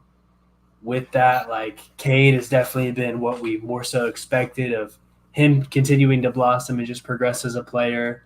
And if we're talking about Detroit, you can't talk about Detroit this year without talking about Asar Thompson. He's been everywhere, man. With what he's done, especially on the defensive end, from looking pretty solid as a shooter from what I've watched to being able to get inside, solid footwork down there, like he feels like a very well-rounded player. His scoring numbers aren't super gaudy, but some of the plays he makes, even if it's just like some putback dunk or something, like he's looked very good. And getting the steals, the blocks, the hustle type stats, like he's I think is exactly what they needed. That guy who he could really be like their glue guy type piece when they really decide to turn it up and start competing. And I really like that for them because that's a role they more so needed. It's like if Duren's your big man, Cade your star guard, you would have expected Ivy to be like that guy, like that secondary guard next to Cade, but we'll see how he continues to develop.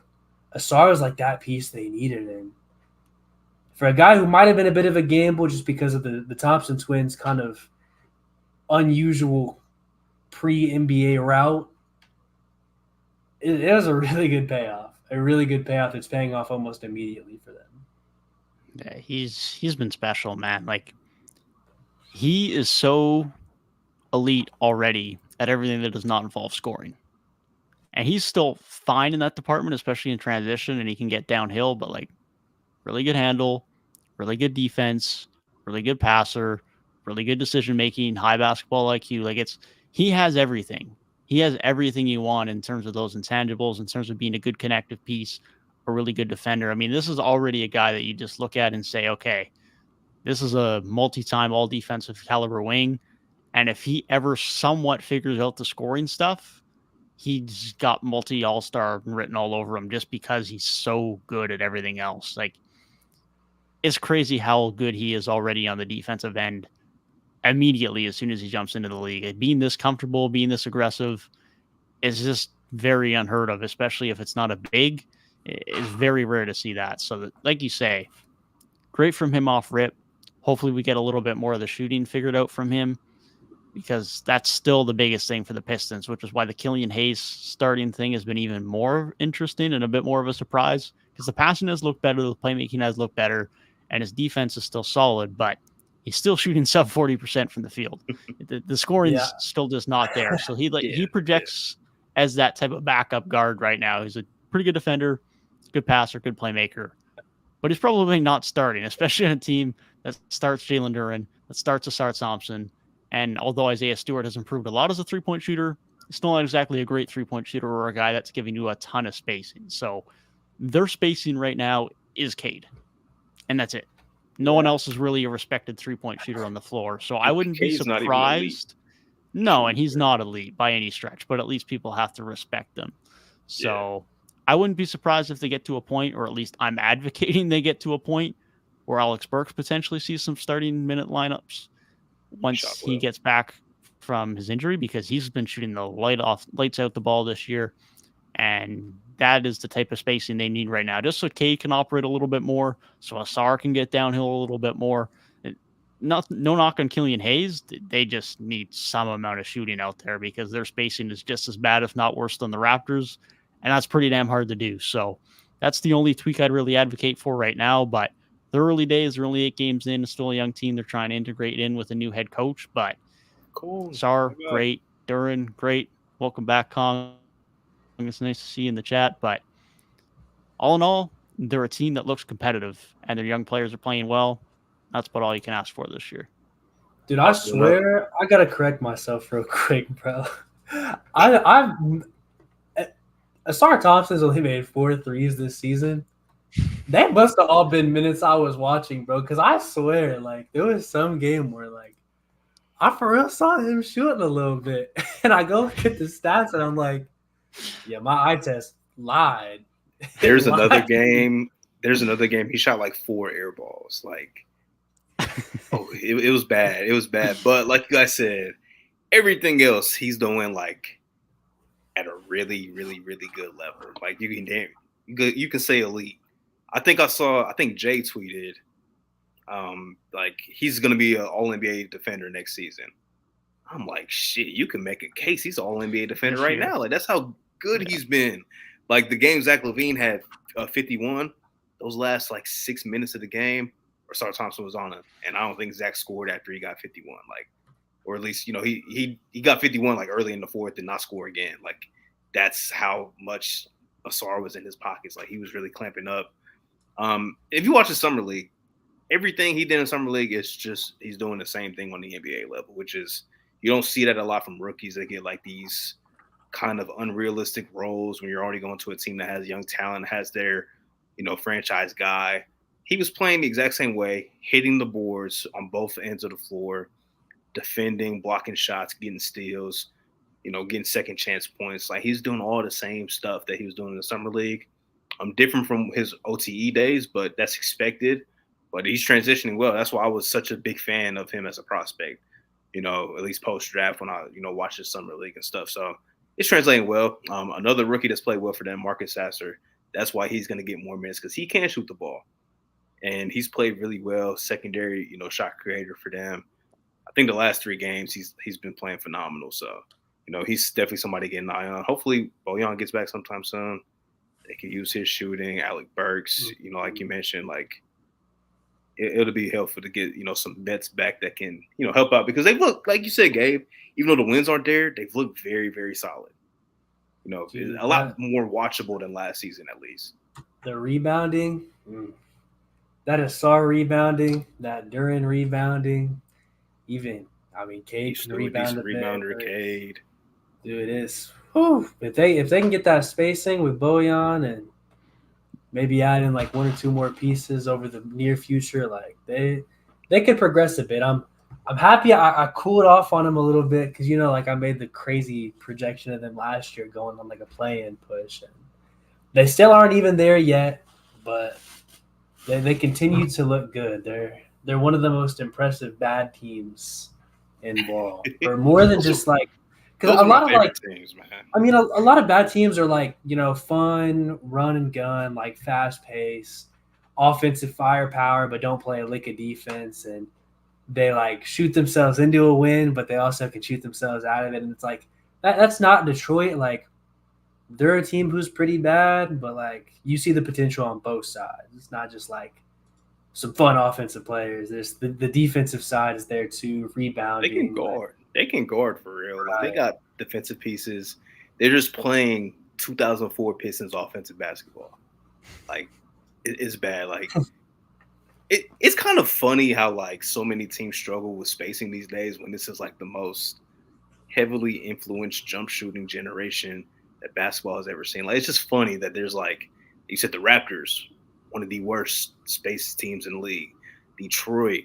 Like, there's a few teams like we can look at. It's like, damn, these guys don't got a lick of spacing.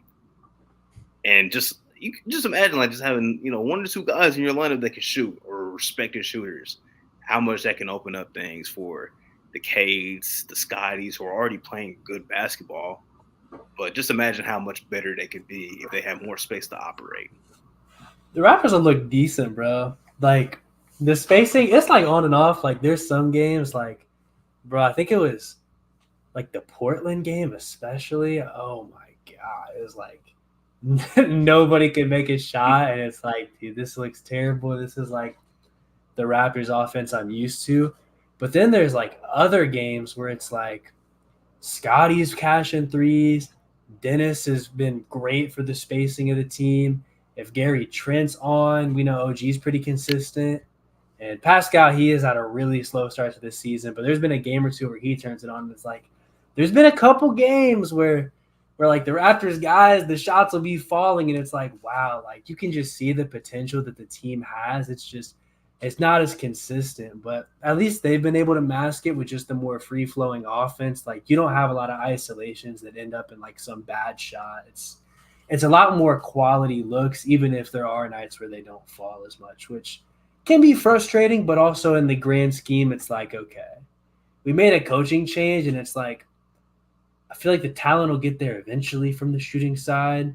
Roster might not be built for it right now, but at least I see a foundation for the team where it's like, if we get the right guys in the door, this can be a good offense. Yeah, it's an interesting balance right now. Like you said, Schroeder's been great. Shooting better than I expected. Tied for the league lead in total assists on the year. That's a blessing that we've needed. Now, whether that carries on, I don't know, because he's playing some of the best ball of his career right now, and this is a guy who's made an all-star appearance. But it's definitely been a great start to the year for him. At least there's some shooters, like you say. I mean, Gary's there. Grady's on the team this year. Otto Porter's finally getting into the rotation. He's back from his injury. Easing him in. He's not playing back-to-backs, and he's not exactly playing heavy minutes, but he was even playing some minutes down the stretch against the Spurs the other day. So it's nice to see him back, and he's one of the few guys on this team who can shoot and defend on the wing. I mean, Jalen McDaniels was supposed to be our big pickup this offseason to do that.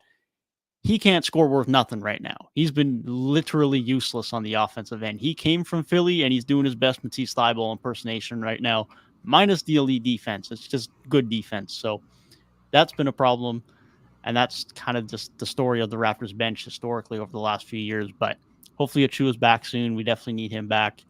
Hopefully Koloko can get back on a basketball court at any time soon, because those bench guys are definitely missing. But at least there's some semblance of positivity. The defense has looked great, borderline top 5. Transition offense has looked great. It's just what we expected. The half-court offense, when we're stagnant, shooting's not there. We're out of 30th now. We're the 29th ranked half-court offense in the league, but it's better. I saw that. We're 29th for a reason. It's a problem. we got to keep running, but we're second last in the league in pace right now. So it's a bit of a weird situation we got going on, to say the least, offensively. But we're playing better than expected, and big shout out to Schroeder for that. But big shout out to Scotty as well. I know we're going to talk about Scotty a lot over the next few weeks, probably at this rate, but much greater jump than I think pretty much anyone could have expected outside of Kong. So shout out to him on that one. But the transition, we were all a lot better than I was expecting. That's for sure. We were all kind of bullish on like Scotty's. What could year 3 hold? I kind of compared him to like Jason Tatum, like that. Year 2 wasn't bad, but it was kind of a letdown. But this year 3 is looking really good. I haven't watched much Raptors basketball, but I can't wait to look at his film, because just the numbers jump out, and the clips I have seen, like he looks like a much more comfortable offensive player, and I'm excited to like really just dive into the film, see what he's actually doing out there. I'm gonna have to just tune into more Raptors games in general just to watch him. And apparently Dennis Schroeder, the best player in the world, FIBA World Cup MVP. We got to do like a case study. Like that'd be like a good deep dive video. Like, how do FIBA successes like translate into the next season because Lowry was great in Euro Cup, and now Dylan Dennis Brooks. is hooping. Dylan Brooks, Franz Wagner took that massive jump in year 2. Like that's a case study needs to be done, man, because there's a few guys that have really popped off in FIBA and translated that into the next NBA season. Yeah, the Scotty progression, especially, even, and this is going to sound crazy because it's been like 6 games, but watching like the first game or 2 of the season, like I was just watching him do some playmaking, and I'm like, he ain't that, bro. Like he was making some of the worst passes I've ever seen. I'm like, bro, like what are we doing? And then literally by like game like 4, I'm like, whoa, wait a minute. He played a couple games in this offense, getting more used to it, getting more used to having the ball in his hands. And already it looks so much better. And still not some crazy like half-court setting playmaker. But as far as in transition, like we know the Raptors have ran in transition forever. That's been their identity for like 5 years. But it's not really involving Pascal now. Pascal's been known as the guy for years that was like, the rebounds, it comes down with the rebound. Pascal's probably already past half court. Like he's down there, he's ready to get the pass and get the bucket. But now it's really a lot of just Dennis or Scotty get the ball, then they find a guy down the other end. And Pascal's almost been phased out of this offense. Like it's so interesting to watch because, you know, I kind of alluded to it earlier that there's not a lot of isolation touches on this team right now. Like, because Scotty, for as much as he's had the ball, he's not really much of an isolation guy, and neither is Schroeder for what's worth. Like he's never been an isolation guy. So the 2 guys who have the balls aren't really those kind of players. But with no Pascal isos, it's like, he ain't really doing a lot. Like he's been putting up a lot of like single digit scoring games. He'll have some good shooting nights, some bad shooting nights, but like overall, there's a lot of times where he just doesn't even look like he's out there. Like just off the eye test, you're like, is Pascal, is he even doing anything at all?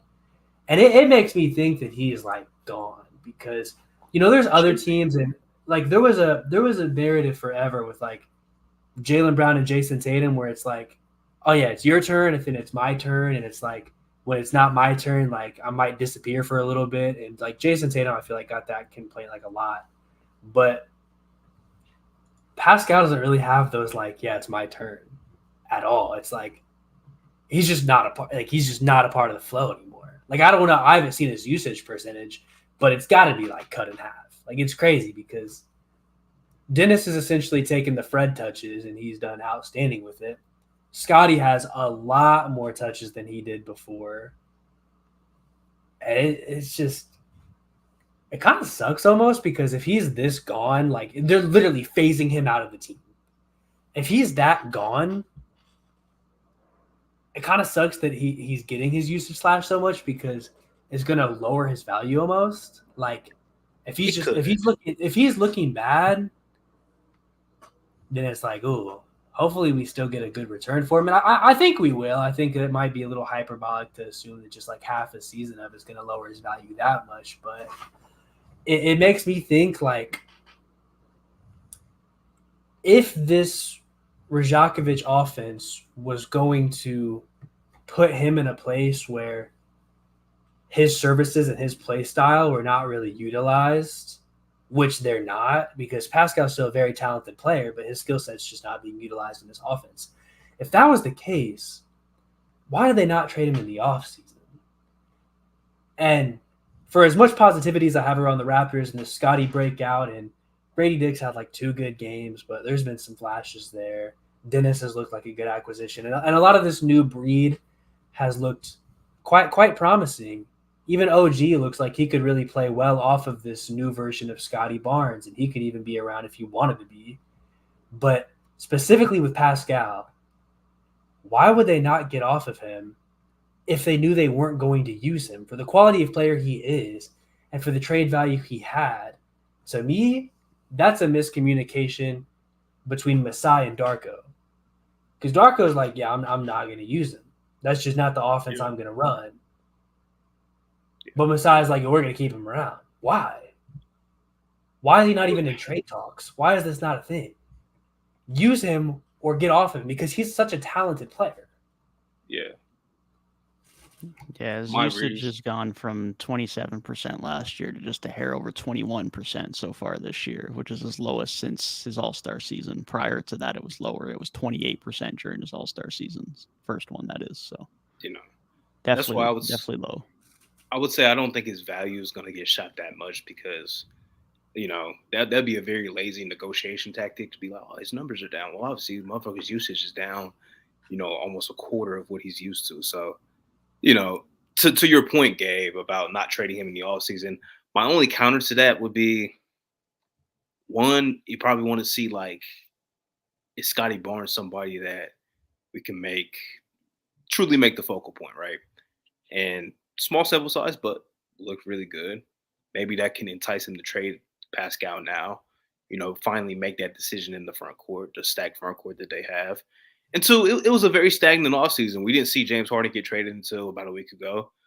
Dame got traded a few days before training camp. It was a stagnant offseason. So that would be my basis on it. Maybe that's why there were no real trade talks. And we're still early in the season. Maybe they'll heat up once December 15th comes around. Guys that were signed in the offseason can get traded. So I think this should give fans hope that, maybe there will be a trade down the line. Fingers crossed. Hopefully something will happen because if not, it doesn't make sense to not utilize Pascal more and play to his strength because he's still an all-star caliber player. I don't care what anybody says. He's still really damn good. I'm just not sure what the packages look like. I guess if anything, they should try to get a nice young guard back to pair with Scotty. But it's an interesting situation because Dennis has been really good, and not that I think Dennis is going to be the long-term option, but I mean he fits with what they want to do, and he looks really nice next to Scotty, and his spacing is important. But if OG is going to be around for now, he's looked good this season. Jakob Poeltl's looked good this season. Precious is going to be coming back. There's Coloco, so you don't really need a big man. And we've talked about how many just wings they have on this roster already. I do think you look in the guard direction because I don't just a big pick haul is it's whatever. I guess you can flip it in the future, but also we're already in year 3 of Scotty. So I don't know if I want to freshly draft another guy. If you know what I'm saying. Nor do we have our pick this year if we're not that good. Yeah. So we're not even in that I'm saying that talent. So if you trade for Pascal for somebody else's pick, I'm saying I don't know if even if that pick was solid, a decent ass pick, I don't know if that's the route you want to go, but that's what I'm saying. The optimal thing for trading Pascal would probably be a young guard, and I'm interested. I had to do some more research to see who's out there that they could be looking at because I don't really know what teams are selling young guards right now. Maybe by the end of the season, you might be able to convince Portland to get off of Anthony Simons or something. I don't know.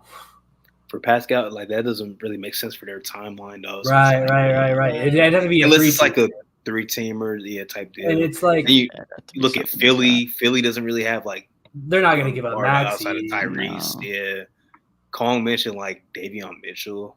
I'm I don't know if that's fine, really good enough for what you want. Yeah, I don't know. Yeah, I don't know if that's worth Pascal Siakam. Now, I don't expect it, but maybe OKC buy in and they want to move off of Giddey. I don't think they're going to, but that's a potential destination. That'd be really especially if he continues to struggle offensively like he has to start the year, which I don't expect. But they said you send us Cat. I would take Cat actually. Cat next to Podol, that man's got to be going somewhere. Yeah, it's a weird situation. I don't even think Dallas has the money, but what if they send Josh Green? I don't know. I'm just spitballing shit out now. They might be able to with Hardaway. I don't know what else they'd be able to attach to that. Hardaway, Josh Green. I think Josh Green would be a nice, decent flip. Yeah, Pascal is just in such a weird spot. I don't know. he's a good player that teams would want, but it's like I know in your mind you're thinking like you want value back, but what value? It really depends on what the Raptors are kind of like directionally thinking. He's a very good second option. Like he was a championship level second option. Now that was with Kawhi playing out of his mind and really like a 2A because Kyle Lowry was still very good. And even then at points Fred VanVleet was like a 2C because he played really good like from when he had the kid to the end of the playoff run. But like since then, I mean Pascal, he has these ISO touches where we know we've heard it for years. It's like it's ugly, but it kind of works. Sometimes it's like, oh, I don't know. We always talk about like Atlanta's, but it's like Hunter would just be another wing into the fold. Is AJ Griffin enough to like? I don't know. It's so weird, man. It's the fact that they're running an actual offense now, and Kong is talking about this in chat. Like, does he work well in a structured offense? Because Nick Nurse didn't have a structured offense. He had a great defense, and the offense was just kind of freewheeling, and that's why it was bad. But does he work in a well-structured offense where he doesn't get these ISO touches that, while improving, probably are not the best shots you can get? I prefer, for as many times as the Raptors go cold and just miss a gazillion shots in a row, look at the end of the Bulls game, look at the Timberwolves game, look at some of these stretches in the Philly games. For as much as this happens, like, I would take the ball movement leading to a decent look over a Pascal ISO any day of the week. And he's just not – we talk all the time about plug-and-play guys. And especially if you're going for a midseason trade, it's looking like Pascal is not plug-and-play because he's plugged into an actual offense now with Darko, and he's really not doing anything. I'm pretty sure – it was like the Bucks game or maybe like at points in the Bulls game before we really got out of hand that he was like making some solid shots off the ball. But he's not that good of a spot up. He can't be – and he's never been a good spot up guy. No, he's not. It is like he is just – he's just spotting up for long stretches. Like when I tell you – because – you said you haven't watched a ton of Raptors. Bro, you will literally watch him be on the court for an 8-minute stretch and you won't even notice he's out there. Which is crazy because of how good he's been the last 2 years. When you watch Raptors games, you're like, damn, Scotty looks like really good. Like knocking down threes, making really great passes in transition. His like little hook, like he like drives in, does a little turnaround, gets a little hook. His hook shot has been falling like butter, bro. It's ridiculous. But Scotty's look really nice. OG has a lot of good moments. Gary, he's been better the past couple games. He started off the season a little slow. So you like notice those three, and you especially notice Dennis Schroeder because he's the new addition. And he's just played out of his mind from the playmaking aspect and the spacing aspect. But legitimately, Pascal Siakam is out there doing nothing. It's insane. It's crazy. Yeah, that's a curious case to look at. Like, for an All-NBA player, and it's not even like he's had some inefficient games, but it's just the lack of like doing. Like I don't even watch Pascal play and be like, yeah, this looks horrible. It's just a lack of impact, positive or negative. It's just nothing. And it's interesting, too, because when he came into the league until he had that all-star year and he started to break a mold a bit, it was, I'm really good in transition. I crash the boards. I'm a broken play type guy. And that was kind of his fundamentals. And now it feels like that's really flipped where it's like I'm an ISO guy. I have to spot up at times, which he never did. And I'm not really he's still good in transition, but he's not really getting as many offensive boards or it's not seemingly crashing as much. He's not really as much of a broken play guy. He's not really cutting as much and getting those buckets at the rim when he's not the focal point of the offense. If he can get back to that, he probably fits in okay. But he's just really far gone from that now. I mean, we're 4 or 5 years removed from that now where he's just a completely different player and he's had to become that. Can he get back to those roots? We'll see. That'll impact how much he either starts to impact in Toronto or if he does get traded, how much of a plug-and-play guy he is compared to does it take months and months to really integrate him into that system? The biggest cut guy, I feel like, at this point has been really OG and Gary. Like, those are the guys who I feel like are really getting fed in those positions, as opposed to Pascal, who you would assume would be that guy. So yeah, it's like even the stuff that he was really good at. And that's why I mentioned like the transition even looks different. It's just it ain't working out. Even it feels like, because he wasn't, like, I think he missed the first game or two, but even like Chris Boucher, since he's come back in, I think has looked real decent for them. And with this new offense and kind of new play style here, like I've really liked what I've seen from him. And if Chris Boucher is being more impactful at the floor than Pascal Siakam, that's a strange place to be in. Yeah, I've just been trying to think of like teams that could be in the market. Like Memphis doesn't have anything they could give up that's probably enticing enough. Memphis also has a star 4. True. Yeah. Yeah, they'd be in a weird spot there. There's not a ton of obvious teams that really make sense for Pascal. There's definitely not a ton of obvious options. He's just a weird player. Like, I guess you could say like a team who just needs a guy who can go out and get a bucket. But like, It's like who? is Pascal the best guy for that? Like, he's a decent guy for that, but I don't know. Cat for Pascal, like straight up. Why not? Like that's the best I can think of, bro. Like honestly, but why would the Raptors want Cat and Pirtle playing together at the same time? That would help with the space. You know, Cat's been shooting pathetic from 3, but on paper that helps with the spacing. But I don't know. We'll see, man. I think we'll have a lot more of a clearer vision once we get around like Christmas time. Maybe Cleveland wants him, man. I don't know. I was thinking that, but it's like, what would the Raptors? I don't think they'd be getting a guard though. It'd be like they don't got picks. The Cavs sent over like Jared Allen sending, or something like that, and it's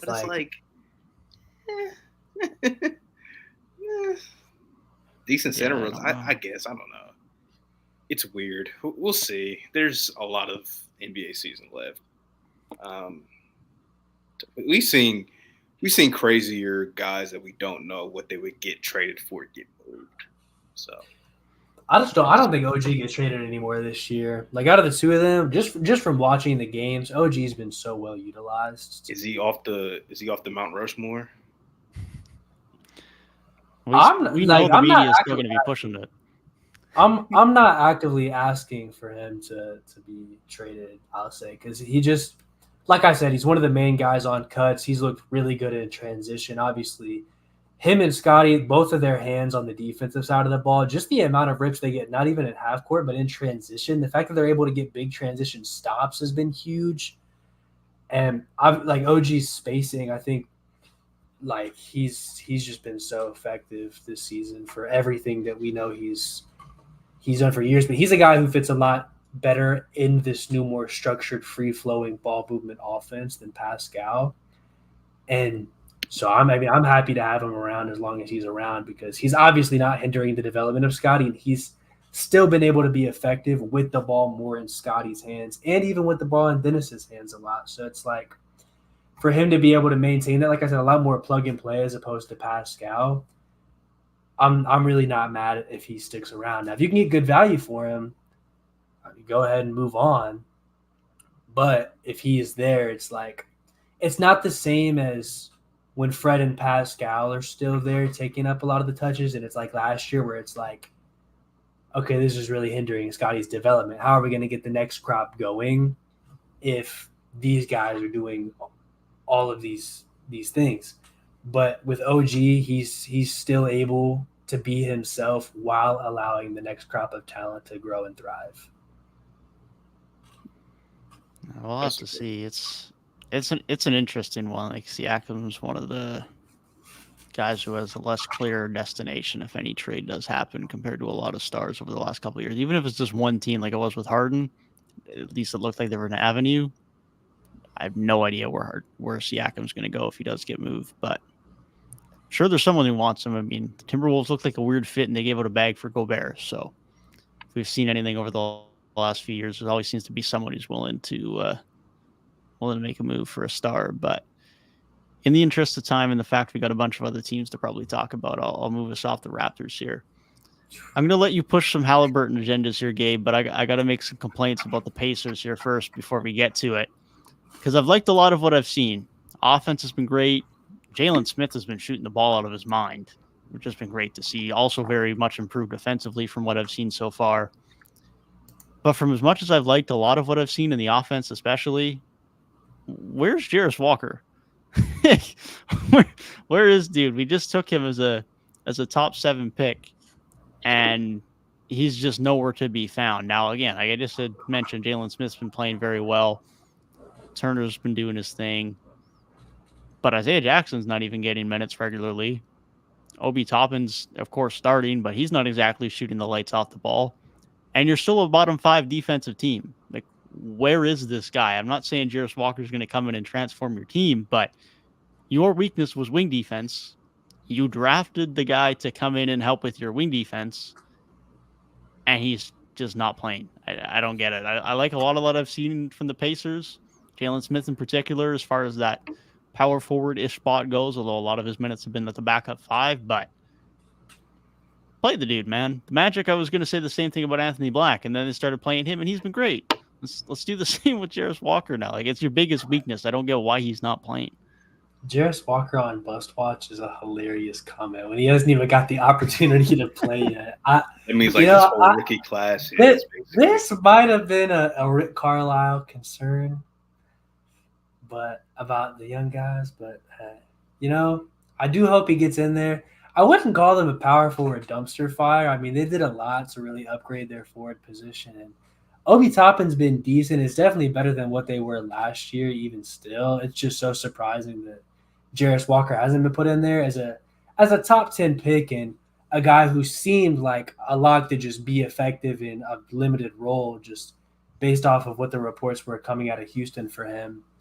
It's very surprising that he didn't get in there because he seemed like a guy who could just be good without needing like touches or anything. So just a body to have out there and be a winning player. Like I thought that was obvious, but even beyond that, the Pacers look good as expected. I think, especially on that offensive side of the ball, was where we really expected them to thrive. Just the way their roster was constructed around Tyrese and his playmaking, his ability to be an offensive hub for them. It's working, and it worked last year before they had that slump late in the year. So I don't even want to get too much into that besides saying he has easily been better than Trae Young, and you guys calling me crazy in the offseason when we did the ranking. I can't believe it because at the end of the day, I was not projecting. It actually had nothing to do with by the end of the season. It actually had to do when we made that list, and in July he was the better player, and he's showing now that he is just that good of a point guard. But beyond him, the one thing I'll say about this team that kind of is a bit disappointing to me is Ben Mathurin saw that sophomore slump. He hit the rookie wall at a certain point last year after being a really promising scorer throughout that first year. But can't take a victory lap 7 games in. No, I will be taking it because it's going to last throughout the entire season, and I will keep pushing this propaganda. But I really wish that I would have seen like some growth from Ben Mathurin. I think he can bounce back because the explosiveness and the scoring ability, we've seen it be there. It's just I thought that, he hit that wall and he'd come back even stronger. We're waiting a little bit more for that, but I hope he gets through there. The other interesting thing is Buddy Hield's still been a pretty sizable part of this offense. Like, he's coming off the bench for them sometimes, but when he requested a trade, I kind of thought they would maybe start to phase him out and go more with the guys who they know will actually be around there long term. Because even if he's better for them in the short term, it's like if they're trying to grow this young crop of talent around Tyrese, I don't know why I would give this much to like a guy who's not going to be there, unless they're just like, no, we're not trading you. But I feel like they could probably give those opportunities to other guys, and Buddy Hield's just not going to be there because his skill set's not going to change. His value's not going to go down. Like, he's Buddy Hield. We know what he can do. But that might just be a minor gripe on my part. I can definitely see the appeal for, they want to win as many games as they can while he's still there because he is an effective player. But, there's differing trains of thought there. But overall, looking at this team, like, they're really solid from top to bottom. I think, like you mentioned with the Jalen Smith thing, like them having a good backup big behind Miles Turner, that's promising to see. Andrew Nembhard being a solid backup point guard, like that's really good to see. If they can just get more of those like backup forward minutes to look good, give Jarris Walker that chance and more on that perspective, like I think there's still some room to grow, but I've liked a lot of what I've seen, and they're the offensive juggernaut that I expected them to be. Everybody said they were going to be a fun league pass team, and so far they're definitely living up to that expectation. For the Buddy Hield point, just circle right back to what you said at the beginning. Rick Carlisle.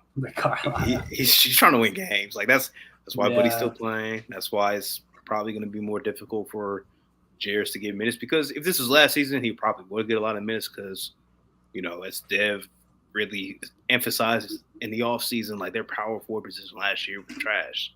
It's terrible. But it got better in the offseason, so Jarris is going to have to fight for those minutes. I'm sure he'll eventually get some run, but, you can't argue with what Jalen Smith has been doing. Obi Toppin's looked pretty solid. And that offense is, to be fair, Naismith's looked pretty good too. After getting his extension, the offense has looked phenomenal.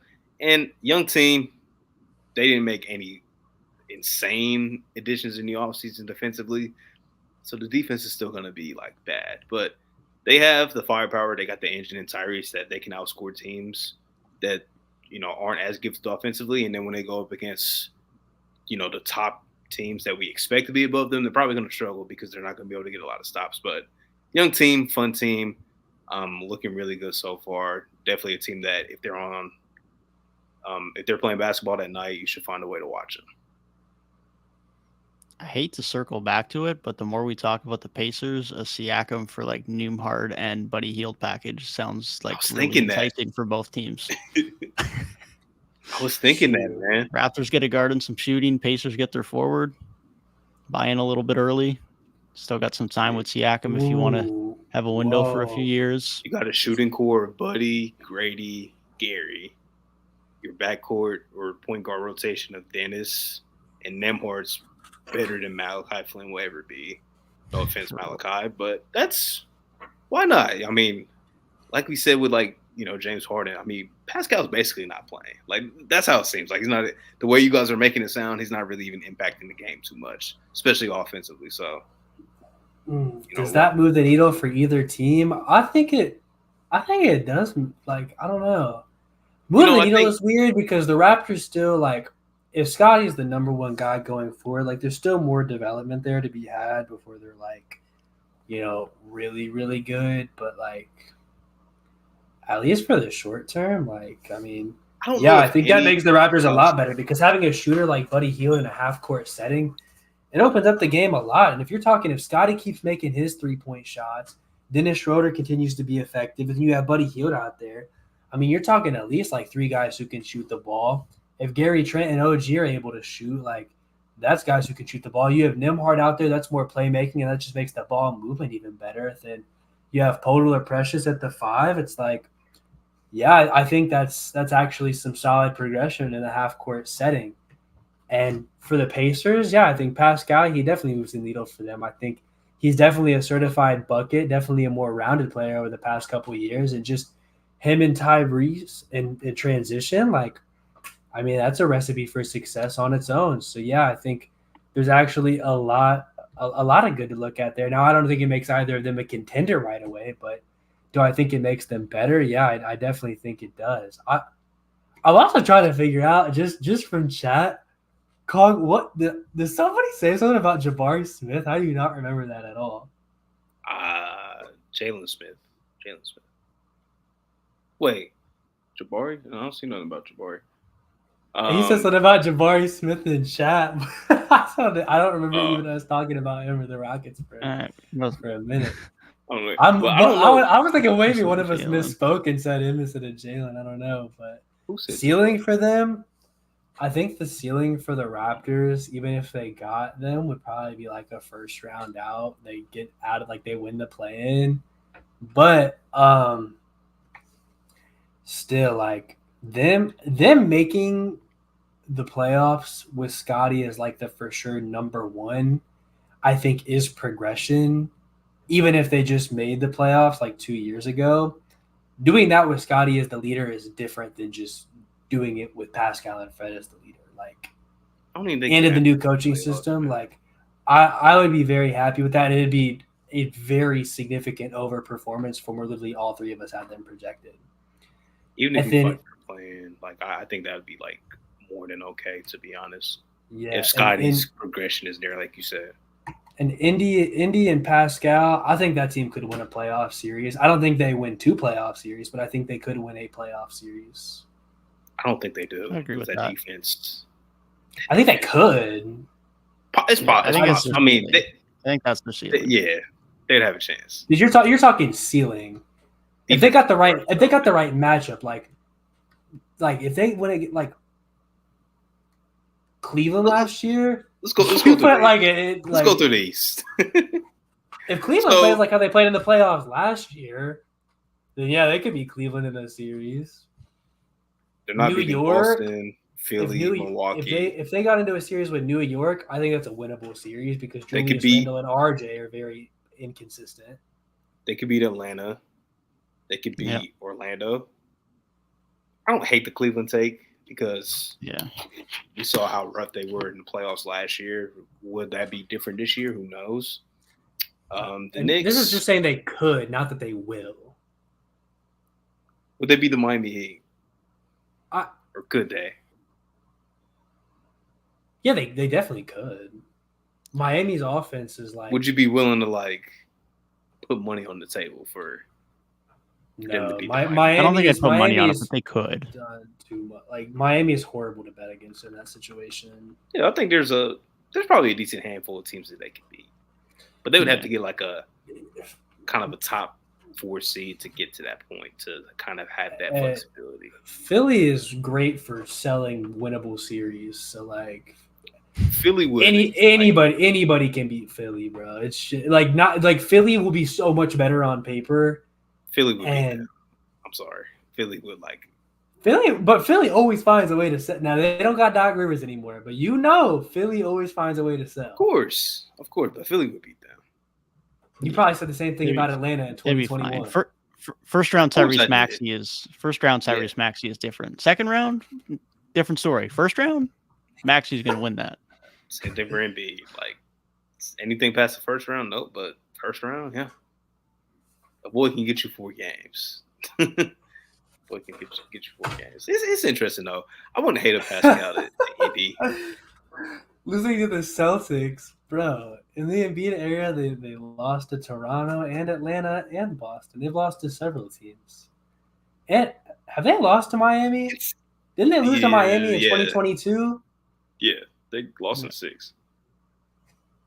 Yeah, they've lost to plenty of. They've sold against plenty of teams, not just Boston.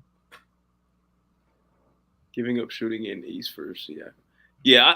I don't know if any like Pascal trade really like moves the needle a crazy amount. At least with my thought process right now. We'll see how the league looks in like a month or 2, but now, reality is we're talking about Siakam being a number 2, so unless you're trading him to a team with like a true number 1, you're only moving the needle so much. This is only so much you can do be adding Siakam. You can get better, but unless you already have that true number 1 on your team, which I don't know if any of those guys are looking at the Siakam right now, you're probably not really going from a pretty good team to a war contender. Like the only team that's probably somewhat on that radar that is not making that trade is the Lakers. That's probably the only team that's really in that type of mold where it's a number 1 guy. We could add a power forward. Now we take a little bit of a needle move. But I agree. I don't think that makes sense for them. But that's probably the only team I could really make that comparison for, where they have a number 1 and a number 2 really might push them. Knowing the Lakers, though, their hat will be on the table somehow, some way. But we'll see. We're probably doing all this talking and Pascal's probably on the team the entire season. Like that's just how shit works in the NBA. That's Masai. That's Masai. Hope I'm wrong. Indeed. I hope I'm wrong.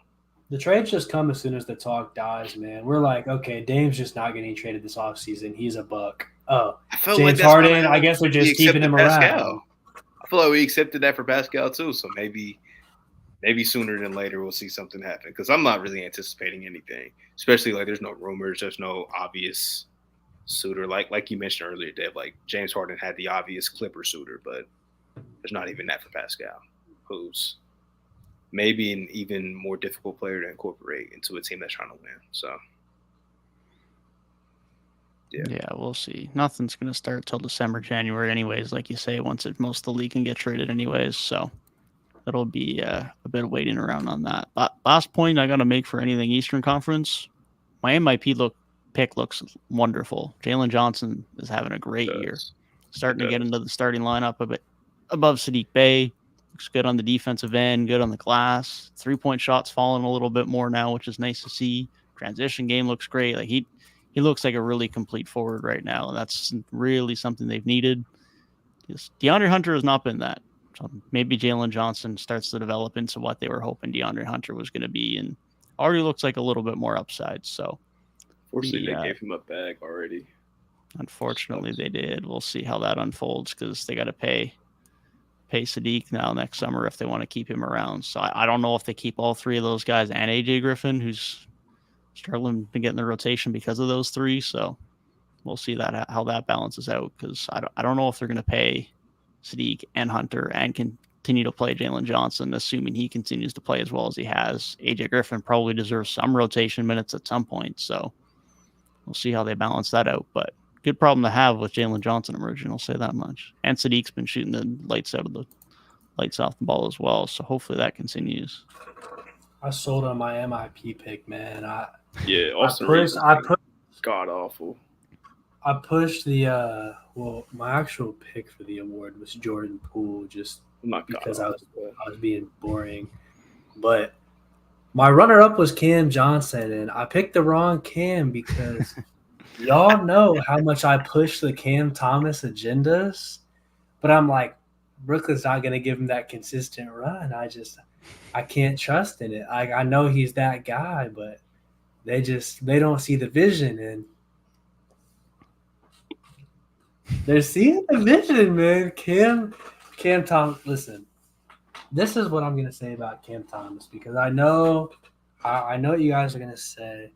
He sucks at everything, but he can score the hell out of the basketball. But sucks at everything else, though. But man, he's not gonna defend. He's not gonna pass. But like, this scoring shit is ridiculous, dog. This shit is ridiculous. Like, there's guys who like when you talk about that 6-man archetype of a guy that just gets some buckets. You know, I those guys usually get like 20. But for a guy to get like 40 pieces this commonly, bro, I don't care what kind of green light it is. I don't care what the shots are. For you to score 40 in the NBA multiple times in like limited showcases, but to be able, when you actually get the opportunity to be able to do that consistently, not consistently score 40, but consistently put up like big scoring numbers. That's impressive. That's talent. And bro, you're an NBA player. You are an NBA player. And it's honestly like a lot of what I was saying with them before the season where like they need that offensive firepower from somewhere. And Mikal has not been the most consistent from that perspective. So I've liked a lot of like Lonnie Walker minutes so far because he's had some scoring bursts for them.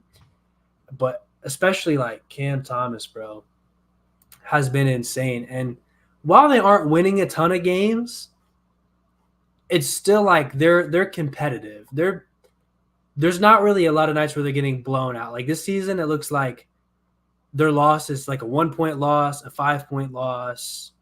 Their biggest loss is 10 points to the Celtics, who are the best team in basketball right now. Like they've been very competitive so far in every game they've played. And it's a lot of what I was talking about. Like Cam Thomas is not going to defend for shit. But you mix his offensive firepower with just enough from the other guys, and then just all of the defensive forces that they have around him on the rest of that roster, that's a recipe for a decent team. And that's why when we did our Eastern Conference predictions, I drank a little bit of that Kool-Aid. And I had him projected a bit higher than most people. And honestly, the vision I saw is kind of coming to fruition. Like, Ben Simmons hasn't been like great or perfect by any stretch, but he's had a lot of those games where it's like, okay, he's doing that playmaking, rebounding, all around type stuff and filling in some of the gaps for them. Then, like, we know what guys like Dorian Finney-Smith, other guys are going to get for them on the defensive side, but then really that offensive firepower of Mikal when he's on, if he can get more consistent, that'll be good. Cam Thomas giving his scoring punch. Lonnie Walker, I didn't even predict to give his scoring punch, but if that becomes consistent, like, that's really good for them. They've got a little sleeper squad this year. Not that they're going to be great, but I think they're going to keep being fun. Like, I think them finishing as like a 36-ish win team, I think is very possible. Like, not 500, but also like they're all right. And I would have a different Ben Simmons opinion. I think he's been playing really good. Obviously the offensive is not the same as what it was, like scoring the ball. I think it will come around because the aggression's still been there. But he's been rebounding the hell out of the basketball, been playing the 5 for them with Claxton out. I think he's averaging around like 7 assists a game, playmaking really well. Always going to provide the defense. That's what he brings to the table. I've liked what I've seen from Ben Simmons, man, given this is like, his first like real time healthy since, leaving Philadelphia. I'm more than happy with what I've seen from him, man. But yeah, Cam Thomas he's a bucket, man. He's a torch. And it's funny just seeing like the green light that he has because there's not a shot on the court that he doesn't like. He touches the ball, he's shooting it, but he's been scoring the ball like a madman. So, and they need it because, like I said, Mikal's been struggling. Lonnie Walker was a pleasant surprise. I think we talked about like he was a DNP their first game of the season. Coach's decision to play. And Cam Johnson's been out too. Yeah, Claxton been out. Like they dealt with some guys already missing time, but scrappy team. Even that Celtics game, it was a 10-point win, but it was like a 5-point game midway through the fourth quarter. Like they're scrappy, and with Cam Thomas shooting the way that he is, like he can definitely help win some of those close games and keep them in a lot of games too. I guess I should clarify that. Where like when I say like Ben Simmons has been like when I say like not great, I guess I more so meant like he's not back to like all-star Ben Simmons. But I don't think that was the expectation. He's miles better than what he was when he was playing last year. Yeah.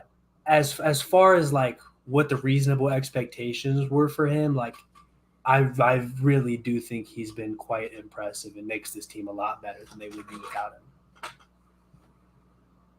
him. Yeah, I mean, like you guys have mentioned, the Cam Thomas, that's exactly what the Nets have needed because it's a bunch of dudes who can defend and not much else for the majority of this Brooklyn team. Cam Johnson shot creation, limited. Mikal Bridges shot creation, saw really good flash in the last 25 games of last season, but prior to that, very limited. So Cam Thomas is exactly what they need, and it's good that he's finally getting that opportunity because they need that. And it's clearly showing that he's going to continue to get that volume as long as he doesn't completely fall off a cliff because they need him to do that. So he's going to get that leash. On any other team, he might not have as much of a leash, but in Brooklyn, it just makes sense. I'm glad they're doing it because we're not quite seeing what we saw Mikal Bridges do to end last season. His last game was a little bit better, but he's been good, still been very impactful, but he's not 25, 26 point a night Mikal Bridges. He's like 20, 21 point a game Mikal Bridges, which is a very impactful player, no doubt about it. Just not quite where he was, and means they really need a Cam Thomas to step up, and they really need a guy like Lonnie Walker to continue to produce as well. We really waited through the Simmons slander, man. Like, God, they thought my boy was done. They thought he was a super bust. He's getting back. He's not all the way back, but he's getting there, which is a positive sign, man. You gotta take baby steps sometimes, but great to see. He's playing like the Draymond Green type role, which is what we wanted to see with Kyrie and KD there. It's just, he's healthy now and he can buy into that role a little more, and he's been playing really well. They got a lot of guys with like different roles that I think fits together really well. Like, Ben Simmons is like that glue guy, like you're talking about. Mikal, who's kind of more their like rounded, like two-way, can score and can defend. Cam Thomas, who's just a pure bucket, and even the fact that they've been able to be decent with Claxton missing time, because we know how impactful he was as a defensive big man. I mean, for him to really just be out and for them to still be effective, it's like you bring him back and it just adds to that. Like this defense is really shaping up to be as good as anticipated, and that's really fun to see. Like when I see a slate of like, I'll tell you right now, when I see like 10-game slates, I can't like just sit there and watch like 4 games at once, because if I'm watching 4 games, I'm watching 0 games. Like I can't get any, I can't get actual takeaways. I can do 2, because if one goes in like commercial or something, I can look at the other one. But there's some teams where I see a 10-game slate and I'm like, okay, these are teams I want to watch. And so far, that's been if the Raptors are playing, the Raptors game is on. Like, and I probably don't even have a second game on. I'm paying attention to the Raptors. Then it's like Golden State, San Antonio, and Brooklyn is really up there. Some other dark horses are like I'll turn on like Lakers or like Pacers, a couple other teams, but Brooklyn's been up there with like close to the top of them. We have not talked about the in-season tourney yet. Them courts stink. Terrible. But the first Not a good day of it, though, I think every game was decided by like an average margin of 7 points. I'm like, that's good. It's a competitive day. There's a lot of good games. Yeah. I'm trying to think of team. I think I'm watching a lot of Dallas. I've watched a lot of Detroit so far. Quite a bit of Knicks basketball I've been tuned into. Warriors. Yeah. Brooklyn, I've watched like 2 or 3 games of them. If I see Cam Thomas is cooking, I'm turning it on. Like that's how I am with them. Yeah, if the Raps playing at the Raps night, that's facts. I think this one game is Orlando for me, but that's no surprise. Devin, you're a bigger Magic fan than Raptors fan at this point. I swear. Hey, I'll be watching the Raptors I've watched games, more Raptors bro. games. I've watched more Raptors games. I swear, bro. I've only missed one Raptors game, and I've missed 2 Magic games. Dude, I swear I'll be like live missed tweeting. 2 Celtics games, man. And Devin will be like on Twitter, like, yeah, I'm gonna watch the Raptors game back in the morning. But yeah, I usually don't watch the Raptors live because I just have League Pass, and everything that's Raptors is just a blackout in Canada on League Pass for the Raptors. So I usually watch them back later and just watch everything else live. Not to say I don't watch other things back later too, but Magic are definitely must watch. I've watched 3 of their games, their opening game, their game in Portland, which they just started to pull away, and then I watched their game against the Clippers. That game was absolutely disgusting for like the first 3 quarters, man. It was so nasty. Did not love it. It was gross. Yeah, they're another interesting teams in terms of spacing, especially with Wendell out now with Goga starting. They're a bit of a mess for that too. And now they got a little bit more with Fultz out and having Anthony Black in the lineup. He's been giving them a little bit more shooting, but they're still a bit of a weird mess for that. The defense has looked great. That's been really good, which is what we expected from this team. But the lack of shooting is definitely interesting. I mean, Suggs has been aggressive and he's been shooting, but still not hitting. Paolo's looked good. Playmaking's looked a lot better, which has been a really nice growth to see in year 2. Franz has been doing his thing. Mo Wagner just exploded the other night for a big game off the bench, but just a little bit more shooting again is kind of what they're missing too. Whether Jet Howard becomes in the mix, we'll see. Maybe that's the missing piece there. But yeah, I'm with you there, Gabe, on or not Gabe, but Garrett on the Cavs. Like Mitchell's look great. I'm not gonna lie, I've been watching Mitchell a few times this year, and I'm like, Booker's been good too in the very little time he's played, but I kind of see your Donovan Mitchell #1 shooting guard argument. Like, I'm not saying I'm there, but I kind of see it. He's looked so good, but yeah, like he's just being asked to do way too much in an offense that has 0 spacing. They suck. Yeah. Me and my dad were talking about them, and he was just like, man, they just might not, they might just be done. Like, I'm like, yeah, I can see it. Like, I think that's why the rumors have been as hot as they are about Donovan not resigning. probably be gone soon. Like, yeah, it's like hindsight. If you think about it, would they have traded Lauri Markkanen if they knew he was going to be this good? Like, would that have been the thought process? But hindsight's always 2020. Yeah, so. What do you develop that well? Bro, I was never a Georges Niang guy, but I thought he would be better than what they had last year. Like, they're just better off playing Okoro. Yeah, they really are. Strus has looked really good, but Niang's just he's there. He was always kind Niang of is hilarious. A mild ass role player. Like, even in Philly, he just gave hella effort, so Doc Rivers loved him. The like side by side of like David Robinson and like Georges Niang, and they're like, this is what NBA players used to look like versus now. That shit has me dying. I will say I haven't watched a ton of Cleveland this year, so I can't really give that much of a take. But you're not missing. Yeah, it's kind of sad. I do have to watch more Orlando though, because I really haven't seen much Orlando either. Like when it comes to teams I need to watch more of, I gotta watch more like Orlando to really get a good take. Cleveland. I haven't watched a ton of New York or Miami. Anybody below that I don't really care that much about, but I have seen like some Bulls, Hornets, Pistons. And then in the West, I definitely need to watch more Minnesota. I haven't watched them much outside of like the game they played against the Raptors. You're missing out, man. Dude, I'm missing out on Minnesota big time. I'm not gonna lie. I'm like, give me a few more weeks. I'm ready to start pushing Gobert as depoy again. Like, God, man. That's how Gobert's looked. That's how Minnesota's looked. Like, I'm loving what I'm seeing from them. Listen, I'm watching the game last night. If you guys follow me on Twitter, you probably saw my fucking tweets. But bro, it's like Boston was really like terrified to bring Rudy in the action. I'm like, damn. But he has been playing really good. Like he's been playing great. Like that's why Cat is expendable at this point. Like Rudy's been really good. But it's like, bro, like he was guarding KP. KP was just a corner guy. Like they were just letting Gobert sit in the paint. I'm like, bro, bring him up in the action at this point. Like, but nah, he's been great. Gabe, you're missing out, bro. Like that was one of the first Celtics games I watched where I was like, not so much mad that the team we were playing against was playing really good because Ant wasn't. He's incredible, bro. He's special. Both ends of the floor because he was playing really good defense last night too. McDaniels, look, Tatum had 30. It was a tough 30. Like even though it was efficient, every shot had to be worked. Like, bro, McDaniels is crazy defensively. He had some big shots. Conley's still good. Gobert looked like his Utah self, was rolling to the bucket, getting easy buckets, dunk. He didn't shoot the free throw well, but he got to the line hella because he was just rolling strong to the bucket. The only downside on that team has been Cat. Like outside of that, everybody else has looked really good. Like Nikhil came in and played well. Defense though, like it's just offense that he ain't been that much.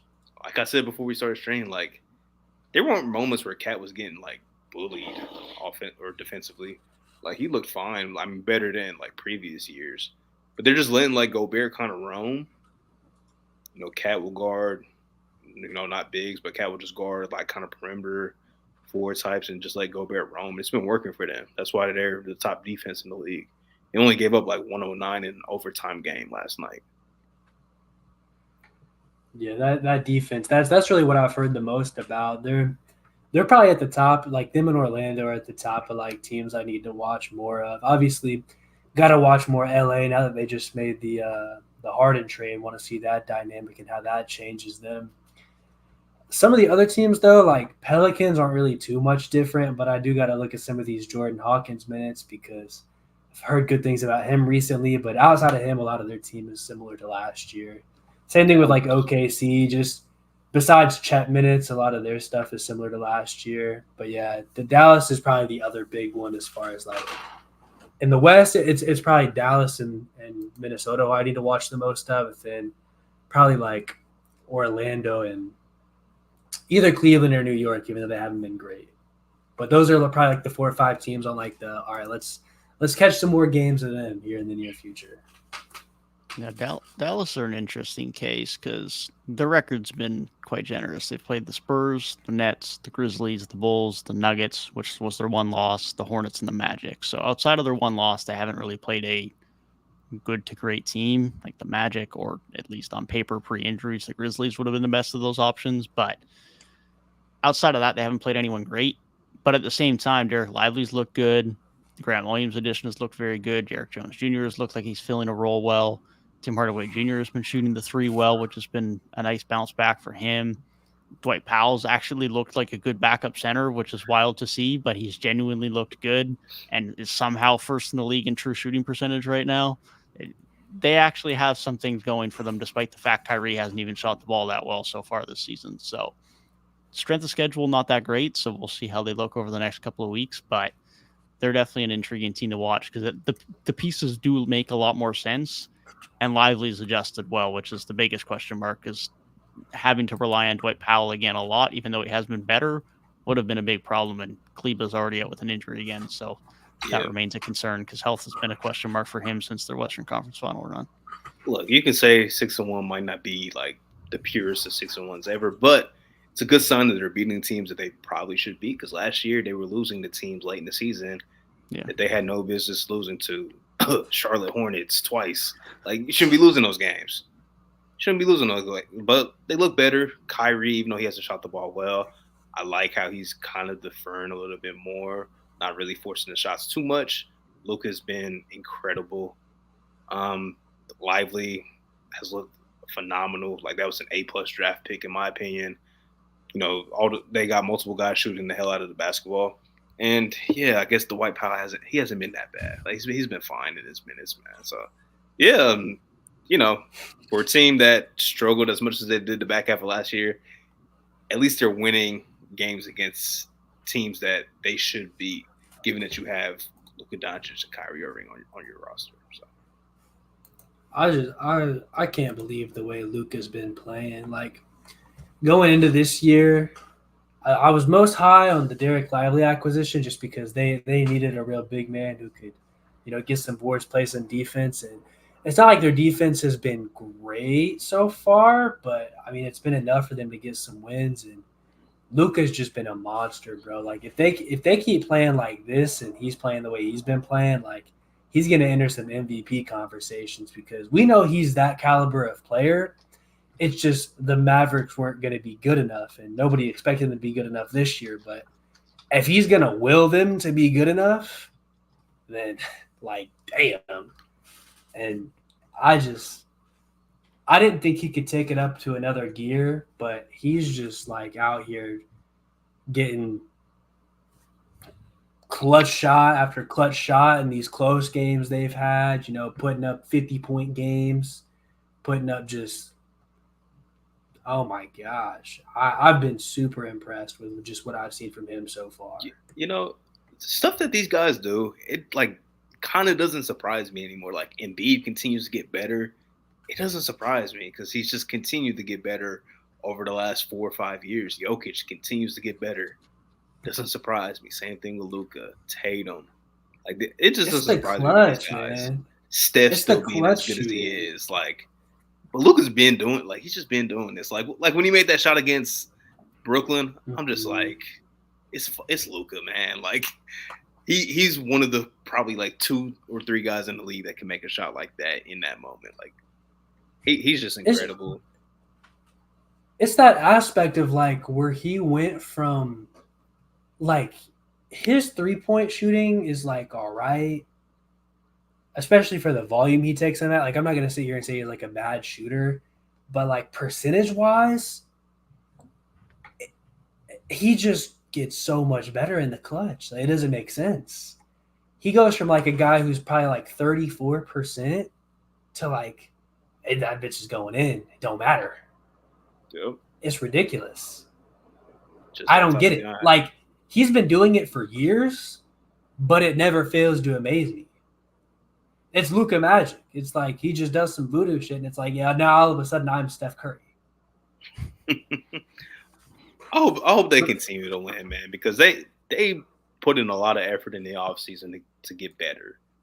And we were all like, they got better, but how will it translate? I hope it continues. I hope they can beat, you know, when the schedule gets tougher, I hope that they can win, you know, the majority of those games too, because I want to see Luka and Kyrie in the playoffs. I just feel like that would be a fun watch no matter who they play, like in that playoff environment. Like, I'm excited to see that. That'll definitely be Definitely be a 6 good 2 time tomorrow. regardless. I'm gonna be honest. I think Dwight Powell wants to be Derek Lively when he grows up. Oh, real talk. He's I he's agree. incredible, man. Like, he runs the floor really well. He's not just one of those bigs that it just has to be right at the rim. Like, a play against Denver is like the second possession of the game. He caught it in transition, quick dribble, like scoop layup. I'm like, that's refreshing to see, man. And Duke has put out two really good bigs back to back years that have had impacts. Like, as soon as they're able to get real time, him and Mark Williams have both looked really good on both ends of the floor. Truly. I think GCB in chat is talking about the Luka Curry thing again, and all I'm gonna say for right now is both have been absolutely phenomenal this season. Both is top whoever 5 you players in the world easily, man. Whoever you want to say is better right now, dude, I don't even care because the Warriors have been great too, and Steph has been great, Luka's been great. Like, they're both at the top. I hope the Raptors can put in some work on Luka tomorrow to maybe look Steph look a little bit better than Luka, because they've been putting in some defensive work. Put some OG minutes on him. Put some Scotty minutes on him. Could be cool, but Gonna get killed. I'm excited. My Raptor. I hate to keep talking about the Raptors. I feel like Jelson, but now that we're in season, and I actually I'm excited. Like, this is probably the most excited I've been about a sub 500 basketball team in a long time. Those are fun teams, man. Fun teams. Bro, like, the Happy Raptor it's legit, bro. It's legit. But overall, like, the Raptors got a big week, man. We got Dallas, who's been good, and going against Luka. That's a good test for the defensive guys. And then playing Boston and Milwaukee within the next week. I think we'll probably be recording either the day before of that Bucks game. So, at the end of an in-season tournament game, playing the Celtics again. So, I mean, they're about to go into a big stretch. I'm excited to see. What happens there. Hopefully, we're not coming back and we're like 4-8 or something like that. Even so, if we're 4-8 and Scotty looks good and Pascal's still getting phased out, I'm like, all right, cool. That's Bro's preying on Pascal's downfall. That's crazy. Because they're all he's done for you. I said this over the offseason. I appreciate him as a player, and I think it's better for both sides if they split pass. And I didn't realize it would be this severe, but, like, I think Pascal's a player who can go out and compete and try to win. And this is not the place for that. And obviously now it's not the place for him to put up his stats anymore either, because he's not doing that either. He's not being best utilized, and it's obviously not – like, I know he didn't want to leave. Like, he's like, yeah, I don't want to get traded. I don't want to sign with anybody else. I'm not going to sign an extension if somebody else trades for me. But, like, at this point, bro, come on. I know if I was on a team and I was not contributing, when I know that I'm the caliber of player who can contribute, that's going to make me feel some kind of way. Yeah, we'll see, man. Like you say, it makes sense at this point for his sake and the Raptors' sake for him to be in a new environment, but who knows, man? You never really know what Ujiri is actually going to do. He's always seemed to be a guy who just makes some surprising moves, whether it be the trading DeMar to get Kawhi, whether it be taking Scotty instead of Jalen Suggs, whether it be trading no one last year. There's just always a surprise with Ujiri, so who knows, man? It's pretty impossible to predict what he's going to do, but we'll definitely see what transpires. But in the interest of time, before we get too much later, maybe we give it over to you, Reek, to do a bit of trivia here before we wrap it up. Oh, it's time for trivia, man. I bet. I do want to say, because Gabe mentioned the Warriors, that their championship team, like 100%. That Chris Paul edition. Even though he can't shoot the ball, that guy can still take care of the basketball like no other, man. I think it's like 54 assists and 6 turnovers on the year, which is something that they've always kind of lacked. But yeah, I got like 10 categories for us to go over. It's just stats, early season stuff, you guys have already mentioned some of the guys that will be on these lists. You guys can work together on this. It's not really a competition. Just see if you guys can name everybody in the category. So first, we're going to just go with the top 10 scoring leaders. Just start naming guys off. Cam Thomas got to be in there. Thomas is number 7, 28.7 points. Who did you say, Dev? Luka. Yeah, Luka is number 3, 31.6. Embiid's had real big games. Yeah, he's in there. He's tied for first, 32.5. Curry's got to be in there. Yeah, Curry's number 4. Is Anthony Edwards in there? He just had a really big game. Anthony Edwards, he's number 9. He's number 9. And everything's that game might have been for today. So yeah, he's number 9. Oh, got spoiled by Garrett in chat. No surprise, his boy. I actually think I did. I think I actually did see that. Maybe it was a Garrett tweet, but I did see on Twitter today that Mitchell was number 1. Yeah, Donovan Mitchell was tied for number 1 with Joel Embiid, both 32.5. Chat also said GCB said KD. KD is number 6, just a shade under 30. He's at 29.9. So you guys have 3 guys that you have not mentioned. Is Shea up in there? No, it's only at 25. I was gonna say I didn't think Shea's numbers scoring wise have been as high this year. No. I don't think Wemby ain't in there, but he had that 138 piece. He's only around 20. Hey, but Wemby, his season high is higher than most guys. Paul George in there? Paul George is not. He was just off. Yeah, I was gonna say he'd be close. He was around 20. There's an obvious guy that's been top 5. We said Giannis. Yeah. Not Giannis. He's slightly having a off. slow start. His numbers are way down to start the year. You got 1 forward, 1 guard, and a center. Who have we said? Embiid, Mitchell, Luka, Steph, KD, Cam Thomas, and that's it. So you got 3 guys left. Center. Joker? You said a center in there. There's no any other center. Jokic is number 8, 28 points per game. Don't expect him to be that high, but fair play. Okay, the one you guys should definitely get this. Like, he's averaged 30 before. Is LeBron in there this year? LeBron's not on there. No. LeBron's not on there. That checks out. I'm thinking of the guys who averaged 30 like last year. Jason Tatum's got to be in there. Jason Tatum is number 5. Oh, we ain't said. Yeah. The last guy. Cam Thomas being on that list is so hilarious, bro. Polar bear in Arlington, Texas. For as much as I push propaganda, polar bear in Arlington, Texas. You might look at this guy as that too. Top 10 scoring leader, a shooting guard. Has gotten better each year of his career. Top 10. Is Maxey up there? Not Maxey. No.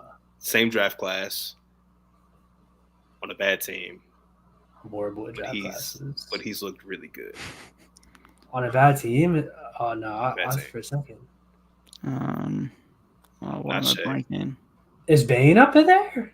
Desmond Bane is number 10. I was going to say, somebody had to put up numbers on that. 26.6. That's great because Garrett was pushing those Bane agendas of like first-time All-Star, but I just don't think the Grizzlies are going to be good enough.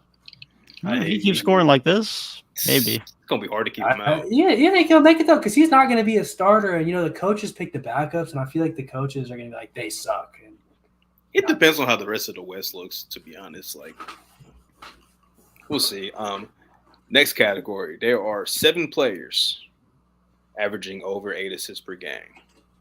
Can you guys name those guys? Dennis Schroeder's 1. Dennis Schroeder's tied for 4th. My goat. Trae Young is also in there. Number 2. Yeah. I would assume Halliburton's in there. Halliburton's number 1, 11.7 per game. Is LaMelo Ball up there? LaMelo Ball's number 3, 9.3. Okay. I don't remember if he's over or under now, but I'm going to say Chris Paul. He was close, but he was just off the list. Yeah. Okay. You guys are missing 6 and 7. 6 and 7. So we got to the top guys. Did we say Luka? Did you guys say? You guys did not say Luka. So, yeah, Luka is number 4. He's tied for 4th with Schroeder, 8.9 per game. Right. It might sound weird this season, but is LeBron in there? Because he was going to get that minutes restriction, but then he didn't. LeBron is not on the list. Okay. He's been on real high assist guy. Number 6 is the only non-guard on the list. Is Joker? Jokic is number 6, 8.4 per game. And the last guy, you guys might not think of him as like a traditional playmaker. He's on a new team this year. Signed a big contract in the offseason. Former All-Star. Fred VanVleet, 8.2 per game. Right. He wasn't playing. Here's a follow-up question, though, because I thought this was interesting. Also in the top 10, there are pairs of teammates. So out of those 7 guys, 2 of these guys have a teammate that's also top 10. So you've named Halliburton, Trae Young, LaMelo, Luka, Dennis Schroeder, Jokic, and Freddie. Dude, Scotty's been passing the shit out of the ball. I don't think he's top 10. He's at like 6 a game, but not Scotty. Not a bad guess. Jamal Murray in there? Jamal Murray's number 10. He's number 10 in assists. Oh, I had another name in mind and now it escaped me. DeJounte? DeJounte's played good. Not DeJounte. Good guess, though. Good guess. Yeah, he's been scoring too much this year. He has been shooting the ball well, to be fair, from mid, but not Scotty, not DeJounte. Got Jamal Murray named. We've talked about him in this episode fairly recently. Elite guard. You might not think of him for playmaking, but he's been a better playmaker over the last couple of years. Former All-Star. Kyrie Irving. He's number 8 in assists. Okay. Yep. It's interesting. Okay. There's 6 guys in the league that are shooting over 55% from 3. Minimum 2 attempts per game. Dillon Brooks is one of them. Dillon Brooks is number 6, 56%. I don't know if he's got the attempts, but he's got the percentage. Jalen Smith is shooting 67% from 3. Yo, check me on this. I feel like, I saw some crazy Chet Holmgren efficiency numbers. He just fell off. He was close. Like the first few games of the season, but he fell off a little bit. 55% this year. Alex Burks isn't quite there, is he? I don't think he met the requirement. He might not have qualified either, yeah. But he was shooting lights out when he was playing. Let's see. 2 of these guys are actually teammates, which they might be tough to guess. Chat has a good shot from Garrett. Grant Williams has shot very well. He was like 54.7 or something. He just fell off. Just fell off there. Just thinking okay. One of these guys shot the ball really well last season. Really good defensive guy, a guard. Just a little bit of everything. Guard. He's on a really good team.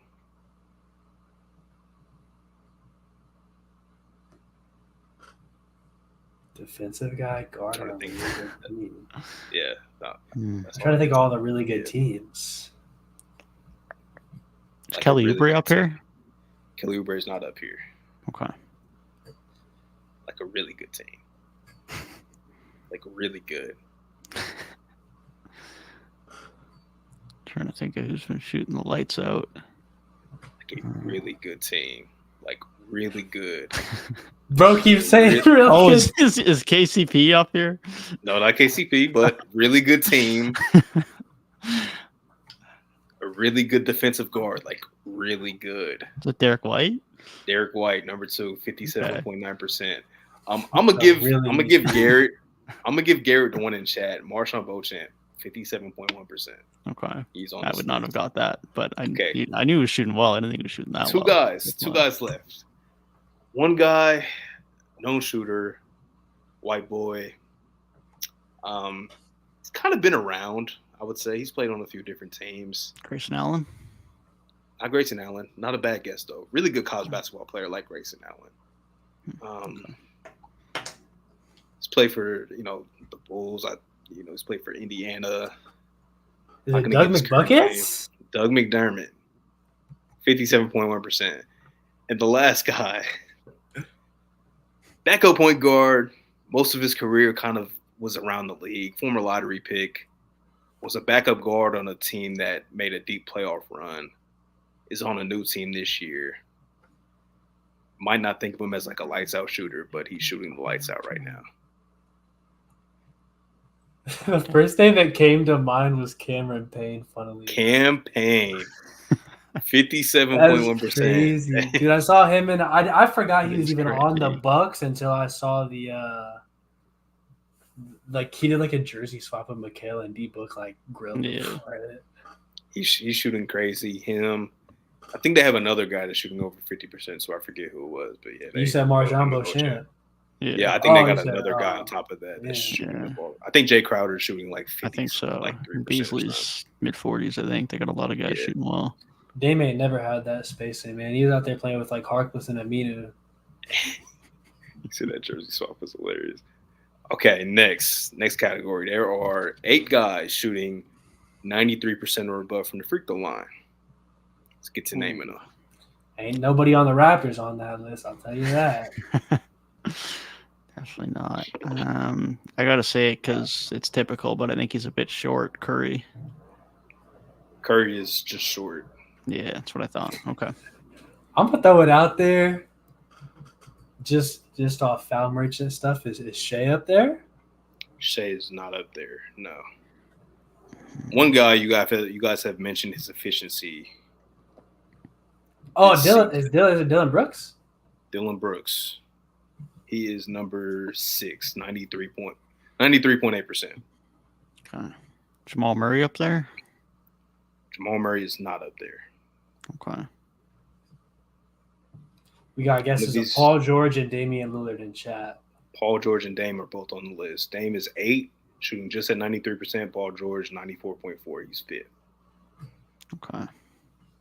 Good guesses, chat. Good guesses. Let me fact check because I only wrote this guy's last name down. The Dylan Brooks being so efficient is just hilarious, man. Absolutely love to see it. One of these guys we mentioned in this episode been shooting the 3-ball really well. Bouncing back from some down seasons. I can assure you it's not Trae Young. He's not bouncing back for shit. It is not Trae Young. My bad, I'm just fact checking something. Okay. Yeah, playing on a team that's been playing really good. Tim Hardaway Jr. Okay. He has not missed a free throw this season. He's one of 2 qualified guys that has not missed one. The other guy, we've talked about him this episode. We talked about everybody. Yeah, it doesn't narrow down much. Really steady young point guard. He has a relative in the league. Plays on a young team. LaMelo? Not LaMelo. Okay. Is it I think brothers. Trae Jones? Trae Jones, 100% has not missed a free throw this season. I was gonna say we did talk about him. I'm gonna give Chad, GCB, and Garrett both call Maxey. Yes, Tyler Hero's not on the list, but Maxey is. He's number 7. So you guys need number 3 and number 4. Okay. See, so these random ass names got to be right. Like we got to guess at Aaron Holiday.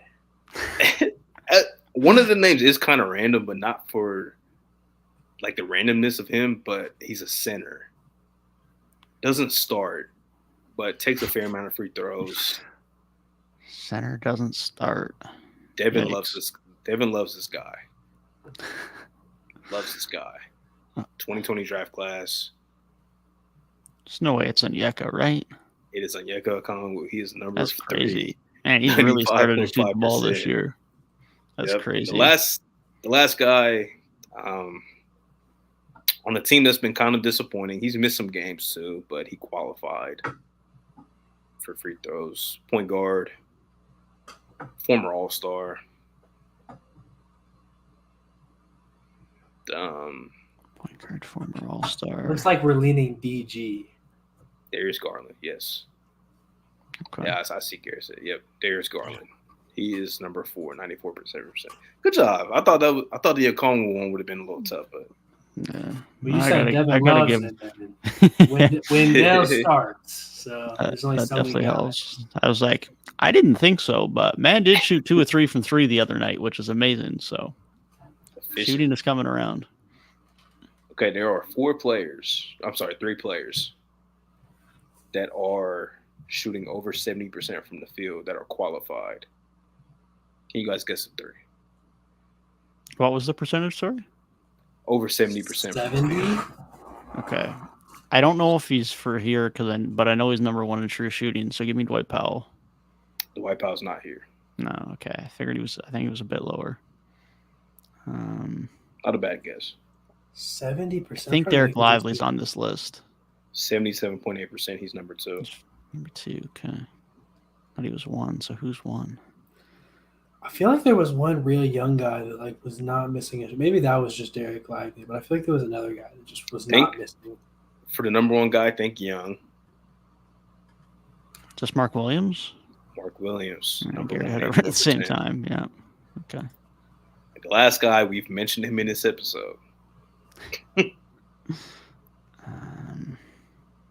Might have been for specifically efficiency, to be honest.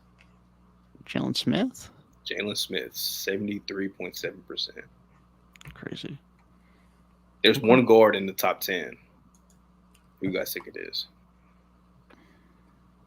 Don't think too hard. We've mentioned him already in these lists, so don't think too hard about it. If I'm not thinking too hard, I'm saying Curry because he's a Mr. Efficient. Not Curry, not Curry. Not quite. He's 50, 40, 90, but really good team. He's a starter on a really Derek White? Team. Derek White is top 10.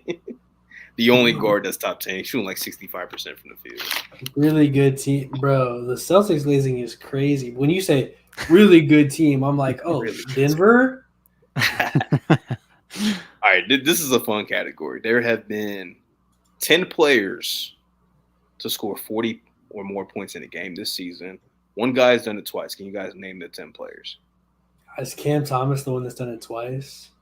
Cam Thomas has only done it one time. But he has 30 pieces. Is Luka the twice one? Nope, Luka's done it once. Luka's second, 49. Cam Thomas fourth. Donovan Mitchell's got to be in there. Donovan Mitchell is 7th. He had a 43-piece game. Embiid just reached the list yesterday. He's number 3, 48. Halliburton just did it too. Yeah. Halliburton is 6, 43. Does Paul George have one? 51. Paul George is not up there. LaVine, yes, the only 50-point game so far. Right. So you guys have 1 through 4, 6, and 7. I don't think he got one. I think he was close, but I'll say Shaedon Sharp. Not Shaedon Sharp.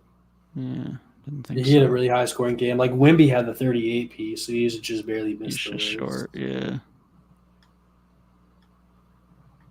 We already you guys mentioned somebody saying no, actually. Wait, Curry had a 40 piece, I thought, against Sacramento. He's got 2, 42 and 41. Did we say him already? I don't think so.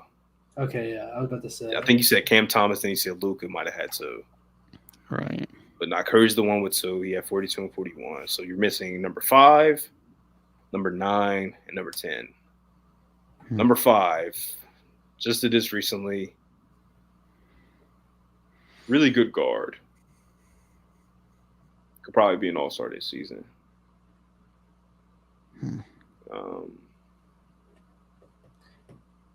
Big-time playoff performer.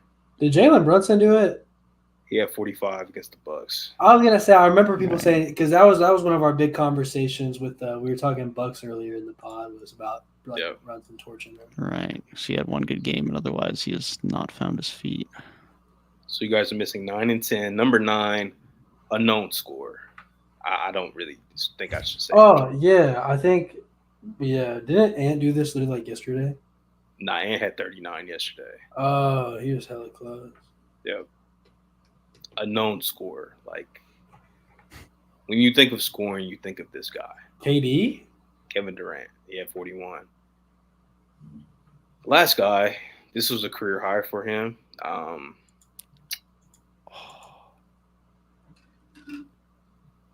think he got mentioned or guessed for earlier category. Career high. I feel like I Yeah, gotta this know guy's- it now. On a like mid-tier-ish East team.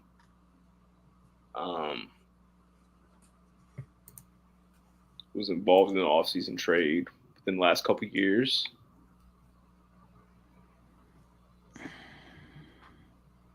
Oh wait, oh, bro, I think it was against. It might have been against Milwaukee. I know it was DeJounte Murray, but I remember Right. whoever he did it against, I was like, damn. No, it was against fucking Minnesota because they were up 20 in that game and they blew that big ass lead.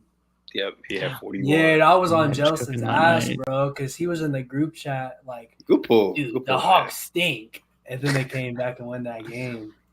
man. Good pull, man. Good pull. Okay. You guys knocked out all 10 players for that. Good job.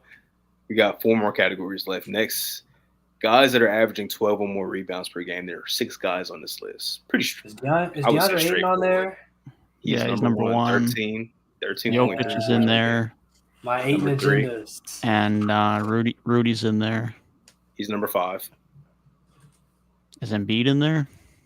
Embiid is not in there. No. Okay. Guys are missing 2, 4, and 6. Is Jalen Duren in there? No, Jalen Duren is not in there. Not a bad guess. Sabonis? He's big number rebounder. 2. He's number 2. 13.2 per game. Let's see. Is AD on the list? Anthony Davis is number 6. He's averaging exactly 12 boards per game. Okay. Number 4, this might be a career high for him, like if he keeps this pace. But typically a pretty usually around 10 rebound per game guy. Eastern Conference guy. Eastern Conference guy.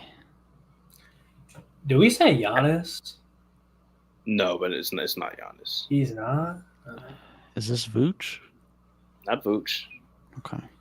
This guy's had a Crazy. nice playoff performance in recent memory.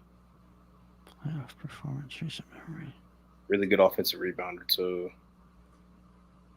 Mitchell Robinson? Mitchell Robinson, 12.4 per game. Okay.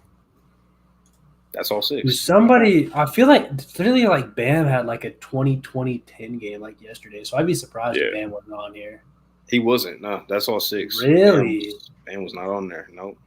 Dang, I'm surprised because he must not be rebounding that crazy this year because to have a 20 rebound game and not be that high for like 6 games is kind of surprising.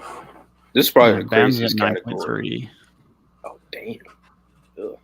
It's probably the craziest category. There are 7 players with over 70% effective field goal percentage. 2 of these guys we've already named. So it shouldn't be too difficult. Just think of guys that... Oh, I'm gonna say Dylan Brooks and Jalen Smith. Jalen Smith leads the league, 84.2. Dylan Brooks is number 6, 70.3. Good pulls. Derek White on this list? Derek White, 80.9. He's number 3. Okay. You got 2 bigs and 2 forwards left. 2 bigs and 2 forwards. Is Okongwu on this list? He's not, no. No. That makes sense. 3-point shooting's too bad. 2 bigs and 2 forwards. Dwight Powell make it on this list? No. Good guess, No. though. Good. What are we talking about that Mark Williams field goal Champ percentage? did not make it. Mark Williams, he's number 2, 81%. Right. Okay. So 1 more big. Derek Lively? 1 more. Derek Lively. He's number 4. So I you said got it was like the same bigs. 2 wing players. One, you probably don't think about him when you think of this team as much, but really good defender. He's been with this team for quite, for a young team, he's been there for a decent amount of time. Thunder. Wow, on a young team. Team that we're all collectively pretty high on, I would say, for them being as young as they are. Wing player, good defender. Can occasionally pop off offensively, but more so just a 3-and-D type of dude these days. There's a couple of different teams you could be. Oh, West. Dude, I was about to say something. I was about to be like, there ain't no way it's like Gary Harris or something. Because we're high on Orlando. Gary Harris. Is it Lou Dort? It is Lou Dort. Good, I was gonna say, I'm like he ain't been on any of these efficiency lists yet, so I was really surprised about that. But and the last guy, on a new team, more so like a power forward type of guy, shooting the hell out of the ball, man. Having a career year so far. New team power forward.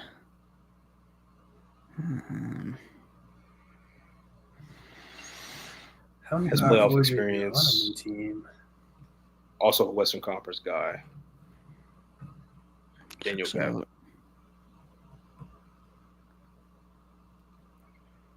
Power forward new team. Oh, Chat spoiled it, but it's Grant, isn't it? Chat indeed spoiled it. Yeah, Grant Williams. He's at 75.4%. Good pull. All right, last two categories. We got to have some negative stuff in here. You worst 3-point shooters in the league. There are 6 guys shooting under 27% from 3 that are qualified. So, it's Trae Young. I think he's a bit over, but gotta say Trae Young is not there. There are 6 guys. Yeah. Julius Randle gotta be. He's at 25% even. He's Chris Paul gotta be there too, bro. He's not qualified. He hasn't taken enough threes. You said Chris Paul shooting 5%. Yeah, Trae Young's 27.3. Okay, that checks out. Cam Reddish is not on the list. A few of these guys are like 3-point shooters. Yeah, a few of these guys are like, when you think of them, you think of their shooting ability. They're just slumps. Yeah, Hurley. So they're like good shooters who are shooting bad. I would say out of the 5 guys that are left, 3 of them can be known really good 3-point shooters. One's like he can't hit threes.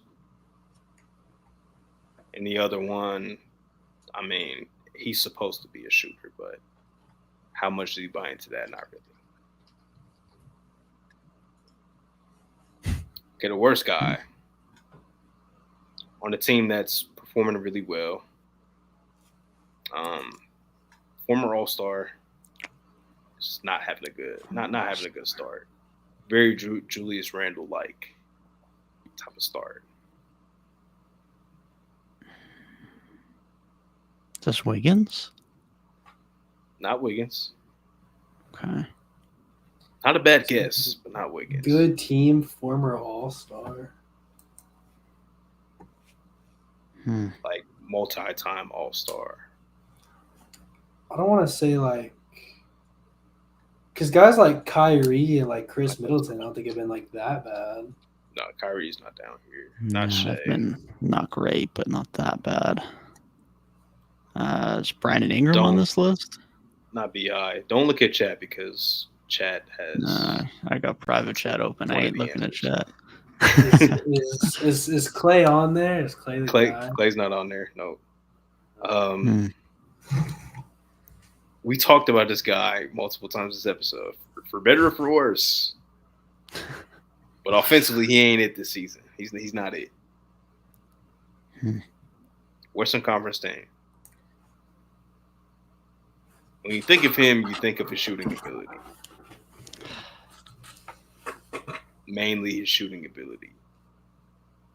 I'm very tempted to say Michael Porter. Michael Porter. No, he's had a couple of okay games. Started rough though. When you think of him, you think of his shooting ability on a good Western Conference team. Front court player. Maybe I'm overstating good. I don't even know what their record is, but they've been playing well. Guess I'm not terrible. Chat said another answer too, so don't look at chat. Good 3-point Chat said shooter. another answer, so don't look at chat. Chat's killing it. Oh wait. Hasn't Cat shot Cat really is bad? the worst for qualified guys. The worst shooter in the league right now. 23.5%. Okay. So much for the best shooting big man of all time. Yep. When you think of him, you think of shooting, right? Another guy shot really well last year. Another guy that's a known shooter, Western Conference team, was on a playoff team last year. Western Conference.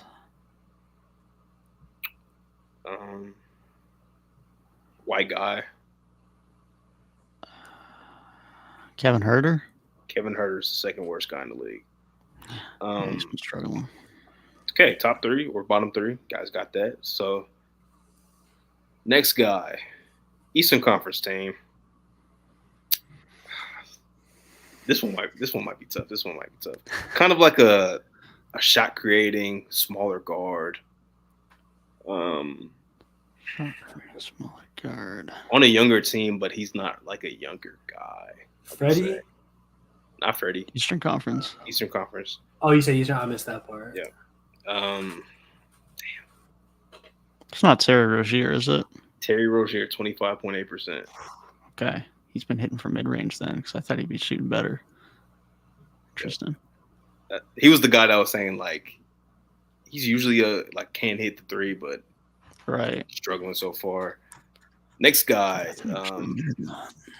young player, was also on a playoff team out west last season. Shot the ball really well last year. I would say a known shooter. I would say he's a known shooter, even though he's a younger guy. Western Conference. Former top 5 pick. Former top 5 pick. A record-setting shooter, I would say. Keegan? Has Keegan gone cold? Keegan's gone cold. He has been cold.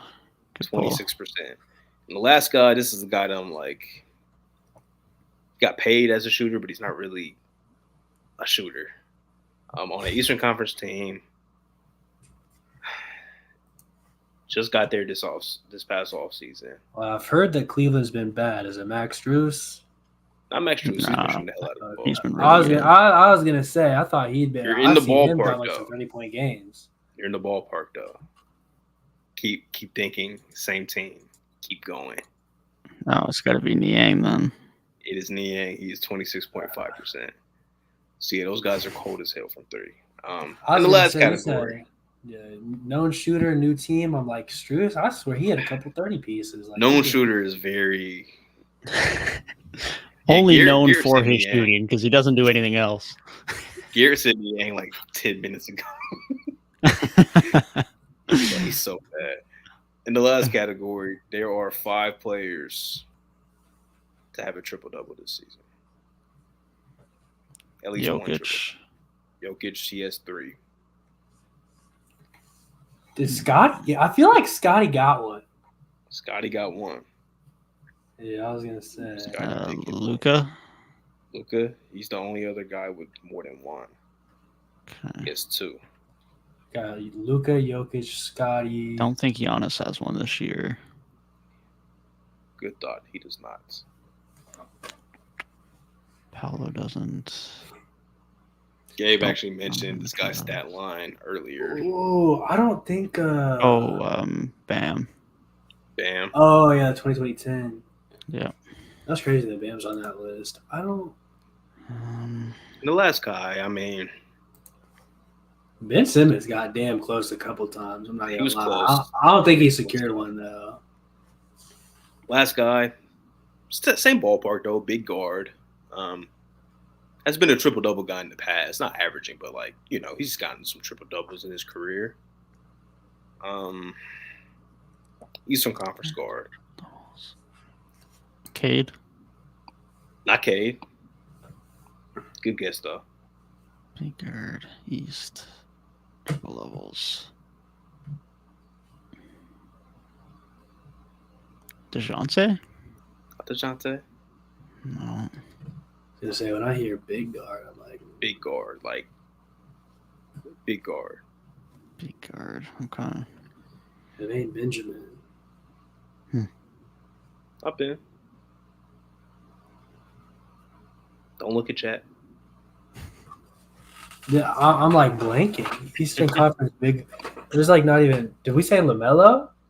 It is LaMelo Ball. Okay, I was gonna say LaMelo's a triple-double watch guy. Yeah. Y'all cook, man. Y'all cook.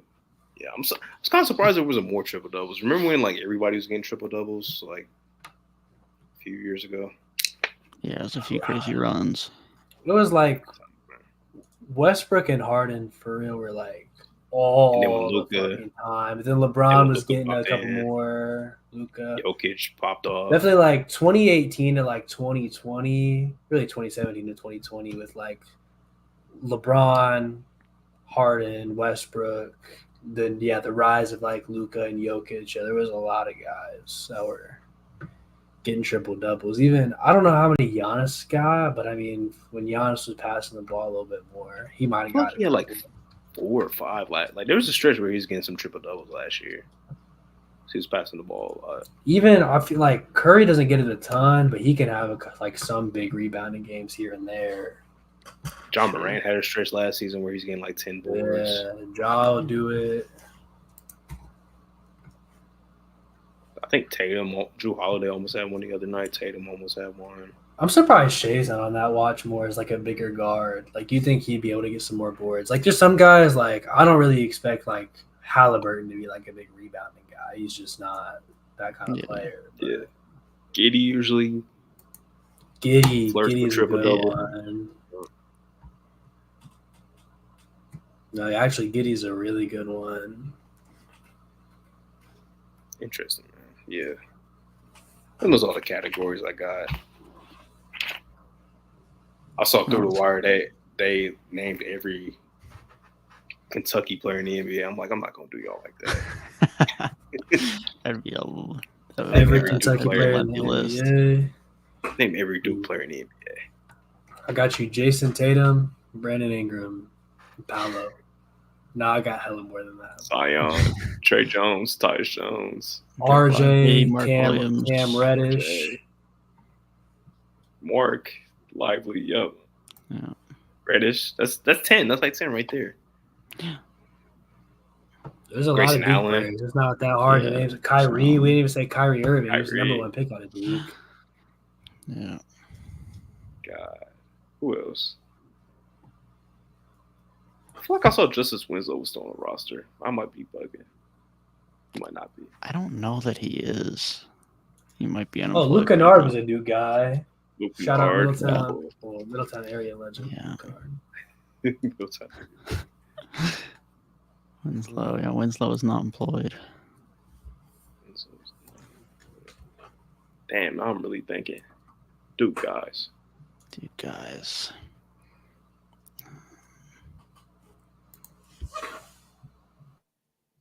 Oh, Wendell. Yeah. Wendell. Marvin Bagley still playing. Yep. Gary Trent still playing. Yeah. Damn, they got hella players. Yeah, we got Trey Jones. Jalen. When you say Wendell, I'm like, is he talking about Wendell Carter or Wendell Moore?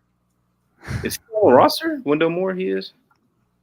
I don't know if he's still at Timberwolves. I think he's still in the Timberwolves. It looks like he's on the roster. But I don't know if he's like he might be on a 2-way, but I think he's there. Good pull. Yeah, Jalen Johnson, Harry Giles, he's on the roster. Giles, yeah. Seth Curry, AJ Griffin. There's 23 right now. Gary just named all of them. I should have pulled Gary Trent. Mason Plumlee. Plumlee is the only. Okay. Y'all say AJ Griffin. I just mentioned it. Yeah, just said. Then I think the only other one we didn't say was Marquez Bolden, and he hasn't played. I didn't know he was on the roster. So. Yeah, I don't know if he is. But people that have played a game this season, it's Grayson Allen, Marvin Bagley, Paolo, RJ, Wendell Carter, Seth Curry, AJ Griffin, Brandon Ingram, Kyrie Irving, Jalen Johnson, the Jones brothers, Luke Kennard, Derek Lively, Mason Plumlee, Cam Reddish, Tatum, Gary Trent, Mark Williams, and Zion. I think we got everybody except for like Plumlee. Yeah. Like the guys who aren't on rosters are like Marcus Bolden, I guess. Damn, hello players. Yeah, that's all the trivia I got though, man. I just like we ain't done some trivia stuff in a while. For sure. No, it's good stuff. Nice to have some current in-season trivia to do for sure. But I think we'll call it here in the interest of time before an early rise in the morning. But we appreciate all the support and chat throughout the stream. It's great having the feedback and the interaction with you guys throughout. So thank you guys for tuning in. If you haven't yet, be sure to hit that like button down below. But until then, we'll see you guys next week to give our thoughts on the next week of NBA basketball. Maybe we'll throw Kentucky in next week outside of Duke for a bit of college trivia to keep recappy for me and Gabe getting our college knowledge on lock. But until then, hope you guys have a good rest of your week, and we'll see you guys in the next one. Peace.